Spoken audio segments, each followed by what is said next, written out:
तू ही है साडे उत्ते किरपा की है, साडे उत्ते रहम होया है तेरा, असीं जिउंदे हां पिता। और सारे भाइयों भैनों जिहड़े बहुत दूर तो आए हैं पिता, तू ही है जो मनुख नूं खिच के लिआउंदा है। कोई भी मनुख पिता अपनी मर्जी के नाल तेरी हजूरी दे विच नहीं आ सकता। तेरा पवित्र आत्मा ही है जो साडी रहनुमाई करता है, सानू खिच के लिआउंदा है पिता, ताकि असीं तेरे वचन दे विचों कुछ जान सकीए, असीं अपने जीवन नूं बेहतर कर सकीए। यही तेरा प्रेम है कि तू अपना वचन सानू दिता है प्रभु, सानू जगह दिती है, सानू समा दिता है, तंदुरुस्ती दिती है।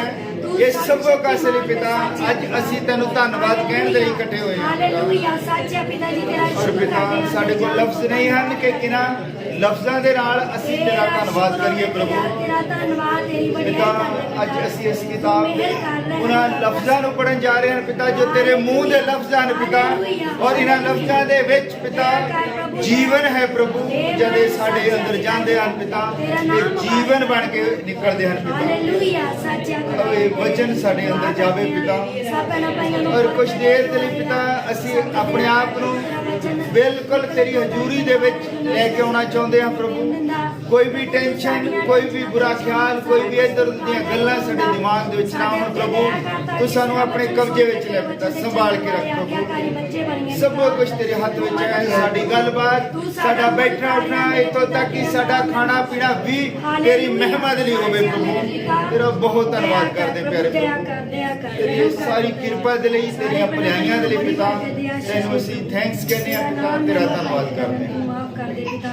तेरे हाथ विच है प्रभु, असीं ना समझ लोग हाँ, भोले भाले लोग हाँ पिता, सानू नहीं पता कि किस तरह चलना है, किस तरह जीना है पिता। पिता तू साडा हाथ फड़ प्रभु, सानू चलना सिखा पिता, साडे उत्ते किरपा कर, संभाल तेरा नाम है। ये दुआ प्रभु यीशु मसीह दे नाम विच आमीन। साडे विच दो भाई हैं, उन्होंने गवाही देनी है, पर एक भाई शामी आया सी, उसका नाम है भाई रंगीला। वो कहना मैं मैक दे विच नहीं बोल सकता, पर मैं सोचना मैक तो बंद आ, हुण तो बोल सकता।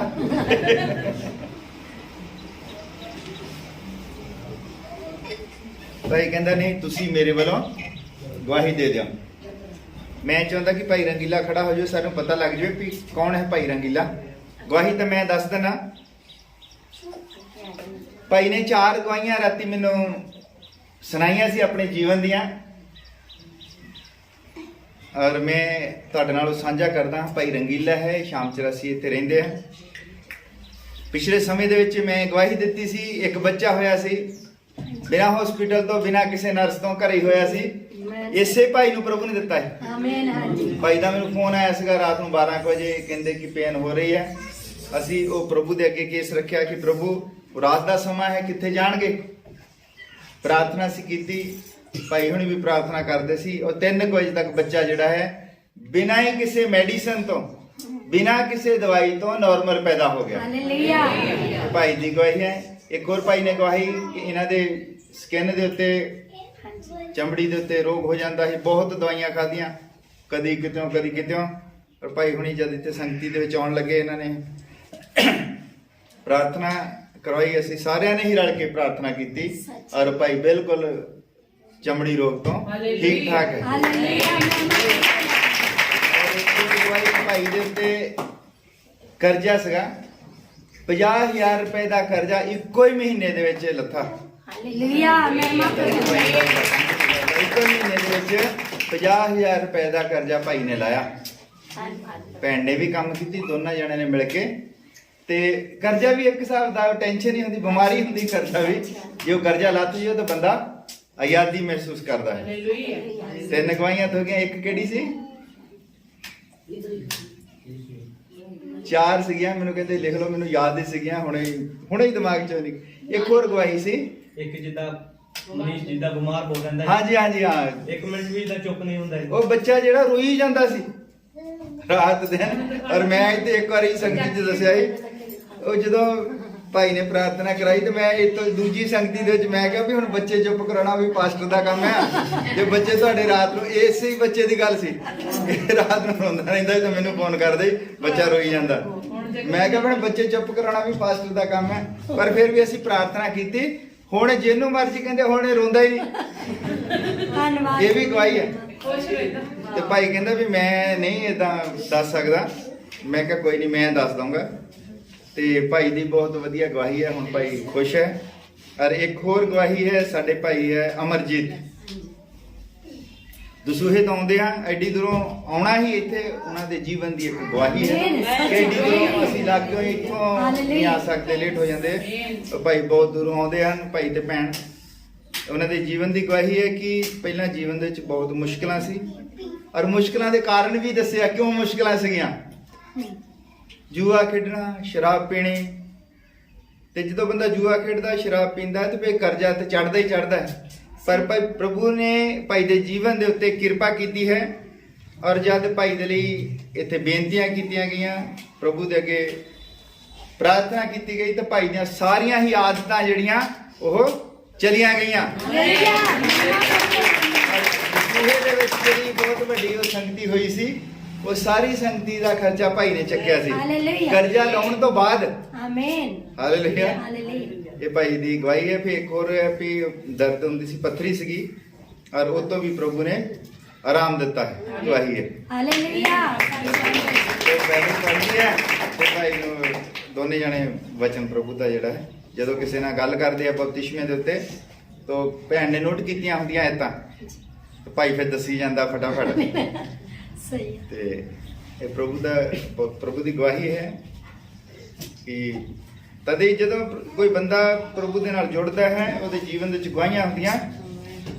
ਫਿਰ ਦਸੂਆ ਕੀ ਜਿੱਡੀ ਮਰਜ਼ੀ ਦੂਰ ਹੋਵੇ ਇਹ ਬੰਦਾ ਆਪੇ ਦੌੜਾ ਆਉਂਦਾ ਜਦ ਉਹਦੇ ਜੀਵਨ ਦੇ ਵਿੱਚ ਗਵਾਹੀਆਂ ਹੁੰਦੀਆਂ। ਔਰ ਗਵਾਹੀਆਂ ਤਦ ਹੀ ਹੁੰਦੀਆਂ ਹਨ ਜਦ ਤੁਸੀਂ ਪ੍ਰਭੂ ਦੇ ਨਾਲ ਇਮਾਨਦਾਰ ਹੁੰਦੇ। ਆਮੀਨ। ਜਦ ਤੁਸੀਂ ਪ੍ਰਭੂ ਦੇ ਨਾਲ ਇਮਾਨਦਾਰ ਨਹੀਂ ਹੋ ਤਾਂ ਗਵਾਹੀ ਨਹੀਂ ਹੁੰਦੀ ਜੀਵਨ ਦੇ ਵਿੱਚ। ਕਈ ਵਾਰੀ ਉਹ ਕਹਿੰਦੇ ਜ਼ਿਆਦਾ ਸੁਸਤੀ ਪਈ ਹੋਵੇ ਨਾ ਤੇ ਜ਼ੋਰ ਦੇ ਨਾਲ ਤਾੜੀ ਮਾਰੋ ਤੇ ਸੁਸਤੀ ਦੂਰ ਹੋ ਜਾਂਦੀ ਹੈ, ਨੀਂਦ ਨਹੀਂ ਆਉਂਦੀ। ਔਰ ਆ ਜਿਹੜੇ ਪੋਟੇ ਪੰਜੇ ਉਂਗਲੀਆਂ ਜਿਹੜੀਆਂ ਏਦਾਂ ਜ਼ੋਰ ਦੇ ਨਾਲ ਉਹ ਏਦਾਂ ਬੰਦਾ ਜੇ 2 ਮਿੰਟ ਮਾਰ ਲਵੇ ਨੀਂਦ ਆਉਂਦੀ ਨਹੀਂ। ਤੁਸੀਂ ਇੰਨੀ ਜ਼ੋਰ ਨਾਲ ਹੱਥ ਵਿੱਚ ਹੱਥ ਮਾਰਨਾ ਵੀ ਹੱਥਾਂ ਦੇ ਵਿੱਚ ਦਰਦ ਹੋ ਜਾਵੇ। ਇਹਦੇ ਫਾਇਦੇ ਬਹੁਤ ਆ। ਇੱਕ ਤਾਂ ਤੁਹਾਡਾ ਜਿਹੜਾ ਖੂਨ ਦਾ ਦੌਰਾ ਸਹੀ ਹੋ ਜਾਂਦਾ ਹੈ ਔਰ ਇੱਕ ਤੁਹਾਡੀ ਸੁਸਤੀ ਦੂਰ ਹੋ ਜਾਂਦੀ ਆ। ਤੁਸੀਂ ਫਿਰ ਆਰਾਮ ਦੇ ਨਾਲ ਵਚਨ ਸੁਣ ਸਕਦੇ ਹੋ। ਤੇ ਮੈਂ ਕਹਿੰਦਾ ਕਿ ਪ੍ਰਭੂ ਯਿਸੂ ਮਸੀਹ ਦੇ ਨਾਮ ਦੇ ਵਿੱਚ ਸਾਰੇ ਜਣੇ ਜ਼ੋਰ ਨਾਲ ਤਾੜੀ ਮਾਰੋ।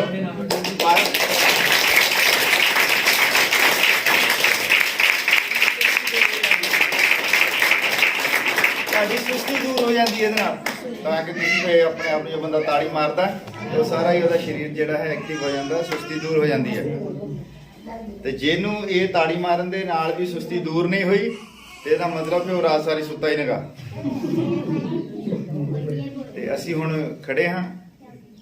ਮੈਂ ਚਾਹੁੰਦਾ ਹਾਂ ਅਸੀਂ ਜਦ ਖੜੇ ਹਾਂ ਤੇ ਇੱਕ ਛੋਟਾ ਜਿਹਾ ਕੋਰਸ ਗਾਈਏ ਇੱਕ ਟੱਪੇ ਦਾ, ਤਾਂ ਕਿ ਉਹ ਵਚਨ ਦਾ ਮਾਹੌਲ ਹੋਵੇ। ਜਿਹੜੀਆਂ ਗੱਲਾਂ ਇੱਧਰ ਉੱਧਰ ਦੀਆਂ ਹੋਈਆਂ ਹੁੰਦੀਆਂ ਉਹਨਾਂ ਗੱਲਾਂ ਚੋਂ ਬੰਦਾ ਨਿਕਲ ਕੇ ਉਹ ਗੀਤ ਦੇ ਵਿੱਚ ਆ ਜਾਵੇ। ਹਾਲੇਲੂਇਆ। फिर से वो आग बरसा दे, फिर से तूफान आए, वो आग बरसा दे, फिर से तूफान आने दे, तेरी महिमा से, तेरी सामर्थ से, फिर से तू अभिषेक कर दे।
ਪਿਤਾ ਪ੍ਰਭੂ ਯਿਸੂ ਮਸੀਹ ਅਸੀਂ ਖੁਸ਼ ਅਸੀਂ ਚਾਹੁੰਦੇ ਹਾਂ ਪ੍ਰਭੂ ਤੂੰ ਆ ਤੂੰ ਸਾਨੂੰ ਇਸ ਵਚਨ ਦੀ ਸਮਝ ਦੇ ਪਿਤਾ ਅਸੀਂ ਇਹ ਵਚਨ ਖੋਲ੍ਹਣ ਤੋਂ ਪਹਿਲਾਂ ਤੇਰੇ ਅੱਗੇ ਬੇਨਤੀ ਕਰਦੇ ਹਾਂ ਪ੍ਰਭੂ ਕਿ ਤੂੰ ਸਾਡੇ ਹਿਰਦਿਆਂ ਨੂੰ ਖੋਲ ਦੇ ਪਿਤਾ ਸਾਡਾ ਜੀਵਨ ਤੇਰੇ ਸਮਾਨ ਸਾਡੇ ਉੱਤੇ ਕਿਰਪਾ ਕਰ ਪਿਤਾ ਤੂੰ ਦਇਆ ਕਰ ਵਚਨ ਸਾਡੀ ਸਮਝ ਵਿੱਚ ਆਵੇ ਹਾਲੇਲੂਇਆ ਸੱਚੇ ਪਿਤਾ ਜੀ ਔਰ ਜਿਸ ਮਸਾ ਦੇ ਥੱਲੇ ਲਿਖਵਾਇਆ ਗਿਆ ਹੈ ਉਹੀ ਮਸਾ ਆਵੇ ਪਿਤਾ ਔਰ ਸਾਡੀ ਸਮਝ ਨੂੰ ਖੋਲੇ ਇਹ ਦੁਆ ਪ੍ਰਭੂ ਯਿਸੂ ਮਸੀਹ ਦੇ ਨਾਮ ਵਿੱਚ ਮੰਗ ਆਮੀਨ। ਆਓ ਅਸੀਂ ਪਵਿੱਤਰ ਸ਼ਾਸਤਰ ਦੀ ਯੋਹਨਾ ਦੀ ਇੰਜੀਲ ਉਸ ਦਾ 6 ਨੰਬਰ ਅਧਿਆਇ ਉਸ ਦੀ 66 ਨੰਬਰ ਆਇਤ ਤੋਂ ਲੈ ਕੇ और 69 तक पढ़ना है। यूहन्ना दी इंजील है। मिल गए सारे मैं ਤੁਹਾਡੇ ਸਾਰਿਆਂ ਲਈ ਪੜ੍ਹ ਦਿੰਦਾ ਹਾਂ। ਇਸ ਗੱਲ ਤੋਂ ਉਹਦੇ ਚੇਲਿਆਂ ਵਿੱਚੋਂ ਬਹੁਤ ਪਿਛਾਂਹ ਨੂੰ ਫਿਰ ਗਏ ਅਤੇ ਮੁੜ ਉਹਦੇ ਨਾਲ ਨਾ ਚੱਲੇ। ਉਪਰੰਤ ਯਿਸੂ ਨੇ ਉਹਨਾਂ 12 ਨੂੰ ਆਖਿਆ ਕਿ ਤੁਸੀਂ ਵੀ ਜਾਣਾ ਚਾਹੁੰਦੇ ਹੋ? ਸ਼ਮੌਨ ਪਤਰਸ ਨੇ ਉਹਨੂੰ ਉੱਤਰ ਦਿੱਤਾ, ਪ੍ਰਭੂ ਜੀ ਅਸੀਂ ਕਿਹਦੇ ਕੋਲ ਜਾਈਏ? ਸਦੀਪਕ ਜਿਉਣ ਦੀਆਂ ਗੱਲਾਂ ਤਾਂ ਤੇਰੇ ਕੋਲ ਹਨ, ਪਰ ਅਸਾਂ ਤਾਂ ਨਿਸ਼ਚੈ ਕੀਤੀ ਹੈ ਅਤੇ ਜਾਣਿਆ ਹੈ ਕਿ ਤੂੰ ਪਰਮੇਸ਼ਰ ਦਾ ਪੁੱਤਰ ਪੁਰਖ ਹੈ। ਪ੍ਰਭੂ ਆਪਣੇ ਇਸ ਪੜ੍ਹੇ ਗਏ ਵਚਨ ਦੇ ਉੱਤੇ ਆਸ਼ੀਸ਼ ਦੇਵੇ। ਪ੍ਰਭੂ ਤੂੰ ਕਿਰਪਾ ਕਰ ਅਸੀਂ ਵੀ ਅੱਜ ਕਹਿ ਸਕੀਏ ਕਿ ਪ੍ਰਭੂ ਜੀਵਨ ਦੀਆਂ ਗੱਲਾਂ ਤਾਂ ਤੇਰੇ ਕੋਲ ਹਨ, ਅਸੀਂ ਕਿਹਦੇ ਕੋਲ ਜਾਈਏ? ਪਿਤਾ ਦਇਆ ਕਰ, ਤੂੰ ਕਿਰਪਾ ਕਰ ਸੰਭਾਲ ਕੇ ਰੱਖ। ਇਹ ਦੁਆ ਪ੍ਰਭੂ ਯਿਸੂ ਮਸੀਹ ਦੇ ਨਾਮ ਵਿੱਚ ਮੰਗ ਆਮੀਨ। ਤੁਸੀਂ ਸਭ ਬੈਠ ਸਕਦੇ ਹੋ।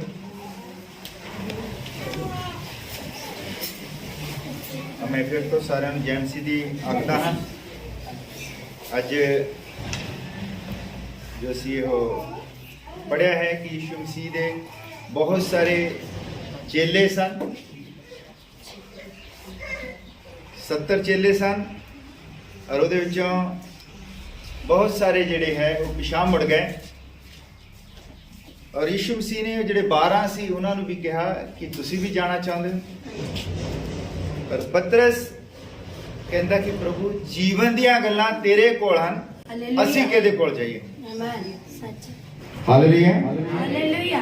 ਧੰਨਵਾਦ ਕਰਦੇ ਹਾਂ ਪ੍ਰਭੂ ਦਾ, ਨੇ ਬਿਲਕੁਲ ਸਮੇਂ ਸਿਰ ਉਹ ਜਾਣਦਾ ਹੈ ਕਿਸ ਚੀਜ਼ ਦੀ ਕਦੋਂ ਜ਼ਰੂਰਤ ਹੈ। ਹਾਲੇਲੂਇਆ। ਹਾਲੇਲੂਇਆ।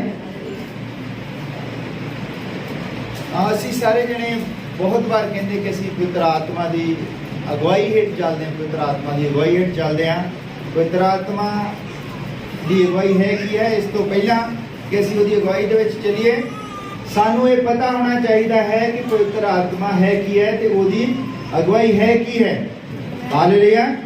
ਸਾਨੂੰ ਪਛਾਣ ਹੋਣੀ ਚਾਹੀਦੀ ਹੈ ਕਿ ਪਵਿੱਤਰ ਆਤਮਾ ਦੀ ਅਗਵਾਈ ਹੁੰਦੀ ਕੀ ਹੈ। ਬਹੁਤ ਸਾਰੇ ਲੋਕ ਅਸੀਂ ਦੇਖਦੇ ਹਾਂ ਚਰਚਾਵਾਂ ਦੇ ਵਿੱਚ,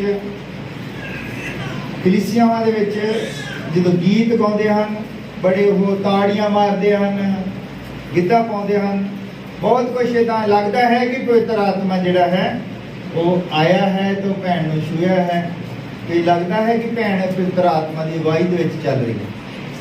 ਪਰ ਸਾਨੂੰ ਪਛਾਣ ਹੋਣੀ ਚਾਹੀਦੀ ਕਿ ਵਾਕਿਆ ਹੀ ਪਵਿੱਤਰ ਆਤਮਾ ਦੀ ਅਗਵਾਈ ਇਹੋ ਹੀ ਹੈ। ਪਵਿੱਤਰ ਆਤਮਾ ਦੀ ਅਗਵਾਈ ਹੈ ਸਾਡੇ ਅੰਤःਕਰਨ ਦਾ ਸ਼ੁੱਧ ਹੋਣਾ, ਵਿਵੇਕ ਦਾ ਸ਼ੁੱਧ ਹੋਣਾ। ਤੁਹਾਡਾ ਮਨ ਜਿੱਥੇ ਤੁਹਾਨੂੰ ਦੋਸ਼ੀ ਨਾ ਠਹਿਰਾਵੇ, ਤੁਹਾਡਾ ਮਨ ਜਿੱਥੇ ਦੋਸ਼ੀ ਨਾ ਠਹਿਰਾਵੇ, ਤੁਸੀਂ ਉਹ ਕੰਮ ਕਰਦੇ ਹੋ ਵਚਨ ਦੀ ਸੇਧ ਦੇ ਵਿੱਚ ਚੱਲਣ ਨੂੰ ਪਵਿੱਤਰ ਆਤਮਾ ਦੀ ਅਗਵਾਈ ਕਹਿੰਦੇ।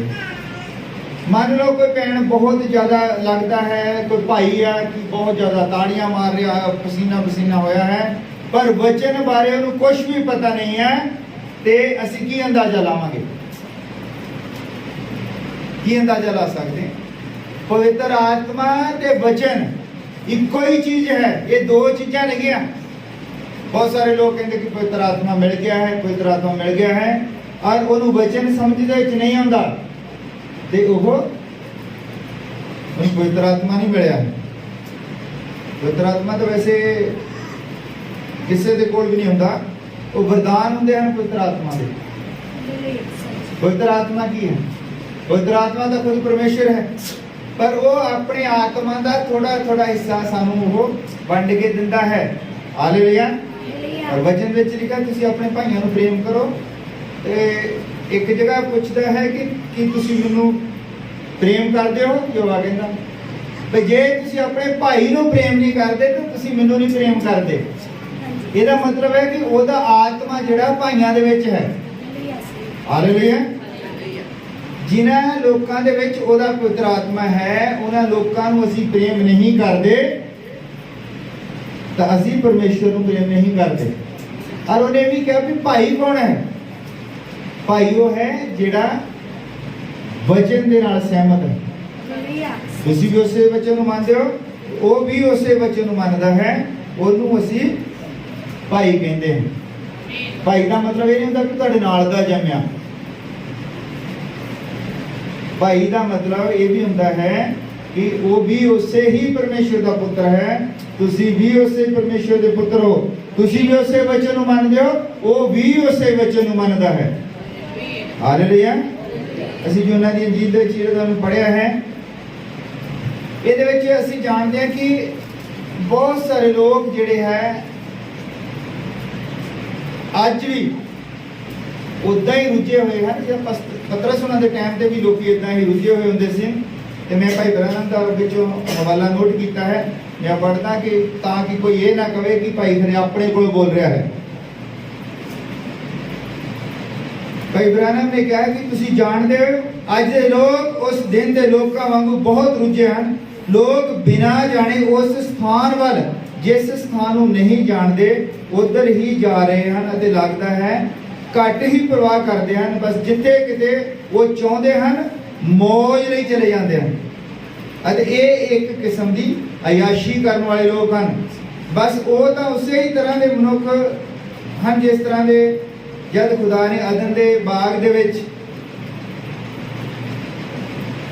ਮਨੁੱਖ ਨੂੰ ਬਣਾਇਆ, ਔਰ ਮਨੁੱਖ ਉਸ ਅਦਨ ਦੇ ਬਾਗ ਨੂੰ ਛੱਡਣ ਦੇ ਵੇਲੇ ਜਿਸ ਤਰ੍ਹਾਂ ਦਾ ਹੋ ਗਿਆ ਸੀ, ਮਨੁੱਖ ਅੱਜ ਵੀ ਉਦਾਂ ਦਾ ਹੀ ਹੈ। ਲੋਕ ਇਹ ਭਗਤੀ ਨੂੰ ਛੱਡ ਕੇ ਕੁਝ ਹੋਰ ਬਣਾ ਰਿਹਾ ਹੈ। ਬੰਦਗੀ ਮੰਨ ਲਓ ਅੱਜ ਹੈ, ਅੱਜ ਐਤਵਾਰ ਹੈ। ਇੱਕ ਬੰਦਾ ਮੈਨੂੰ 24 ਤਰੀਕ ਨੂੰ ਕਠਾਰ ਮਿਲਿਆ। ਮੈਂ ਕਿਹਾ ਕਿੱਥੇ ਚੱਲਣਾ? ਕਹਿੰਦਾ ਬੰਦਗੀ ਤੇ ਚੱਲਣਾ। ਮੈਂ ਕਿਹਾ ਬੰਦਗੀ ਕਿੱਦਾਂ? ਬੰਦਗੀ ਕਹਿੰਦਾ ਐਤਵਾਰ ਨੂੰ 4 ਦਿਨ ਪਹਿਲਾਂ ਕਿਉਂਕਿ ਰਾਤ ਦੇ ਰਹਿਣਾ ਹੈ, ਉੱਥੇ ਸੇਵਾ ਵਗੈਰਾ ਆਉਂਦੀ ਤਾਂ ਬਾਅਦ ਚ ਪਤਾ ਲੱਗਣਾ ਮਹੀਨੇ ਕੇ ਬਾਅਦ ਵਿਆਹ ਕਰਾ ਕੇ ਆ ਗਿਆ ਹੈ ਬੰਦਾ। ਲੋਕ ਵੀ ਕਿੱਦਾਂ ਦੇ ਹਨ, ਆਪਣੀਆਂ ਲੜਕੀਆਂ ਨੂੰ ਆਪਣੇ ਲੜਕਿਆਂ ਨੂੰ ਭੇਜ 3 ਦਿਨ ਪਹਿਲਾਂ ਬੰਦਗੀ ਦੇ ਉੱਤੇ ਚਲੇ ਜਾਂਦੇ ਲੋਕ। 3 ਦਿਨ ਪਹਿਲਾਂ ਬੰਦਗੀ ਹੈ ਤਾਂ ਕਰਨਾ ਤੇ ਬੰਦਾ ਜਿਹੜਾ 3 ਦਿਨ ਪਹਿਲਾਂ ਹੀ ਚਲਾ ਗਿਆ, ਕੀ ਕਰਨਾ ਉੱਥੇ ਜਾ ਕੇ? ਤੁਹਾਡੇ ਕੋਲੇ ਤੇ 1 ਘੰਟਾ ਨਹੀਂ ਬੈਠ ਹੁੰਦਾ, 1 ਘੰਟਾ ਨਹੀਂ ਸੁਣਾਉਂਦੀ, ਬੰਦਾ 4 ਦਿਨ ਉੱਤੇ ਗਿਆ। ਉਹ ਦਰਅਸਲ ਕਰਨ ਕੀ ਗਿਆ? 4 ਦਿਨ ਲਗਾਤਾਰ ਕਿਹੜਾ ਉਹ ਮौज ਕਰਨ ਗਿਆ ਹੈ, ਮौज।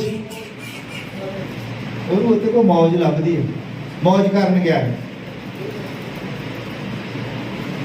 ਇਹ ਅਯਾਸ਼ੀ ਦੇ ਅੱਡੇ ਬਣ ਗਿਆ। ਇਹ ਵਚਨ 'ਚ ਲਿਖਿਆ ਹੈ, ਮੈਂ ਨਹੀਂ ਉਹ ਕਹਿ ਰਿਹਾ ਕੁਝ ਵੀ। ਅਤੇ ਉਸੇ ਮਨੁੱਖ ਨੇ ਜਿਹੜਾ ਅਦਨ ਦੇ ਬਾਗ ਦੇ ਵਿੱਚੋਂ ਕੱਢਣ ਦੇ ਵੇਲੇ ਸੀ, ਉਹੀ ਮਨੁੱਖ ਅੱਜ ਵੀ ਹੈ।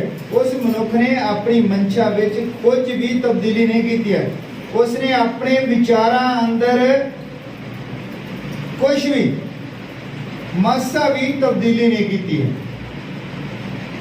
ਉਹ ਹੁਣ ਤੱਕ ਆਪਣਾ ਫੰਗੂੜੀ ਦੇ ਪੱਤਿਆਂ ਵਾਲਾ ਧਰਮ ਚਾਹੁੰਦਾ ਹੈ।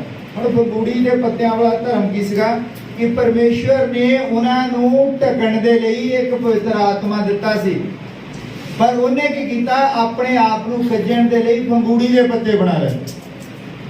ਫੰਗੂੜੀ ਦੇ ਪੱਤੇ ਕੀ ਹੁੰਦੇ ਆ ਕਿ ਉਹ ਬੜੇ ਕੋਈ ਜ਼ਿਆਦਾ ਮਜ਼ਬੂਤ ਨਹੀਂ ਹੁੰਦੇ, ਕੜਕ ਕੜਕ ਟੁੱਟ ਜਾਂਦੇ।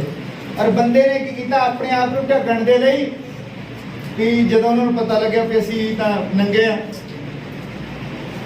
ਪਰ ਭਾਈ ਬ੍ਰਹਨਮ ਨੇ ਬੜਾ ਵਧੀਆ ਤਰੀਕੇ ਨਾਲ ਦੱਸਿਆ, ਕਹਿੰਦਾ ਉਹਨਾਂ ਨੇ ਫਟਾਫਟ ਪੱਤੇ ਲਿਆਂਦੇ ਤੋੜ ਕੇ ਆਦਮ ਨੇ, ਔਰ ਆਪਣੀ ਪਤਨੀ ਨੂੰ ਦਿੱਤੇ। ਉਹਨਾਂ ਨੇ ਫਟਾਫਟ ਉਹ ਬਣਾਏ। ਉਹ ਬਣਾ ਕੇ ਤਾਂ ਮੁੜ ਕੇ ਉਹ ਉਹਦੇ ਲਈ ਵੀ ਬਣਾਏ। ਬਣਾ ਕੇ ਉਹਨਾਂ ਨੇ ਇਦਾਂ ਖੜੇ ਤਾਂ ਰਹਿਣਾ ਨਹੀਂ ਸੀ। ਉਹ ਜਿੱਦਾਂ ਹੀ ਮਾੜਾ ਜਿਹਾ ਬੈਠਣ ਦੀ ਕੋਸ਼ਿਸ਼ ਕਰਦੇ ਸੀ, ਉਹ ਪੱਤੇ ਫਟ ਜਾਂਦੇ ਸੀ। ਇਦਾਂ ਹੀ ਇਹ ਧਰਮ ਹੈ। ਇਹ ਜਿਹੜੇ ਆ ਟਿਕਾਊ ਨੇਗੇ, ਟਿਕ ਨਹੀਂ ਸਕਦੇ। ਜਿਹੜੇ ਮਨੁੱਖ ਨੇ ਬਣਾਏ ਹੋਏ ਧਰਮ ਹਨ ਉਹ ਸਿਰਫ ਤਾਂ ਫਗੂੜੀ ਦੇ ਪੱਤਿਆਂ ਵਰਗੇ ਹੀ ਹਨ। ਫਗੂੜੀ ਦੇ ਪੱਤਿਆਂ ਦੇ ਨਾਲ ਭਾਈ ਬ੍ਰਾਹਮਣ ਨੇ ਉਹਨਾਂ ਦੀ ਤੁਲਨਾ ਕੀਤੀ ਹੈ। ਪਰ ਪਰਮੇਸ਼ਰ ਦਾ ਜਿਹੜਾ ਧਰਮ ਹੈ ਉਹ ਪਵਿੱਤਰ ਆਤਮਾ ਹੈ। ਪਵਿੱਤਰ ਆਤਮਾ ਦੀ ਅਗਵਾਈ ਦੇ ਵਿੱਚ ਚੱਲਣਾ ਹੈ। ਔਰ ਇਸ ਤੋਂ ਬਾਅਦ ਮੈਂ ਅੱਗੇ ਪੜ੍ਹਦਾ ਹਾਂ,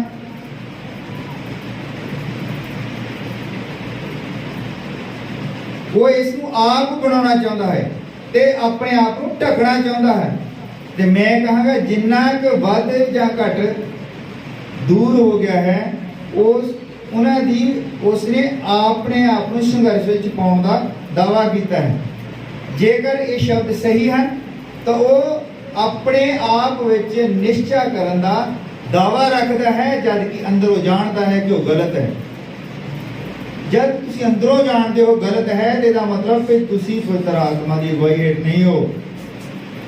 ਉਹਨੂੰ ਇਹ ਵੀ ਪਤਾ ਹੈ ਕਿ ਜੋ ਕੁਝ ਬੋਲਿਆ ਵਚਨ, ਜਿਹੜਾ ਬੋਲਿਆ ਹੈ ਵਚਨ ਹੈ ਉਹੋ ਹੀ ਮਨੁੱਖ ਨੇ ਕਰਨਾ ਹੈ। ਜੇ ਉਹਦੇ ਤੋਂ ਇਲਾਵਾ ਕਿਸੇ ਵੀ ਚੀਜ਼ ਦੀ ਉਹ ਸ਼ੁਰੂਆਤ ਕਰਦਾ ਹੈ ਤਾਂ ਆਪਣੇ ਆਪ ਦੇ ਲਈ ਫਗੂੜੀ ਦੇ ਪੱਤਿਆਂ ਵਾਲਾ ਧਰਮ ਬਣਾ ਰਿਹਾ ਹੈ। ਹਾਲੇਲੂਇਆ।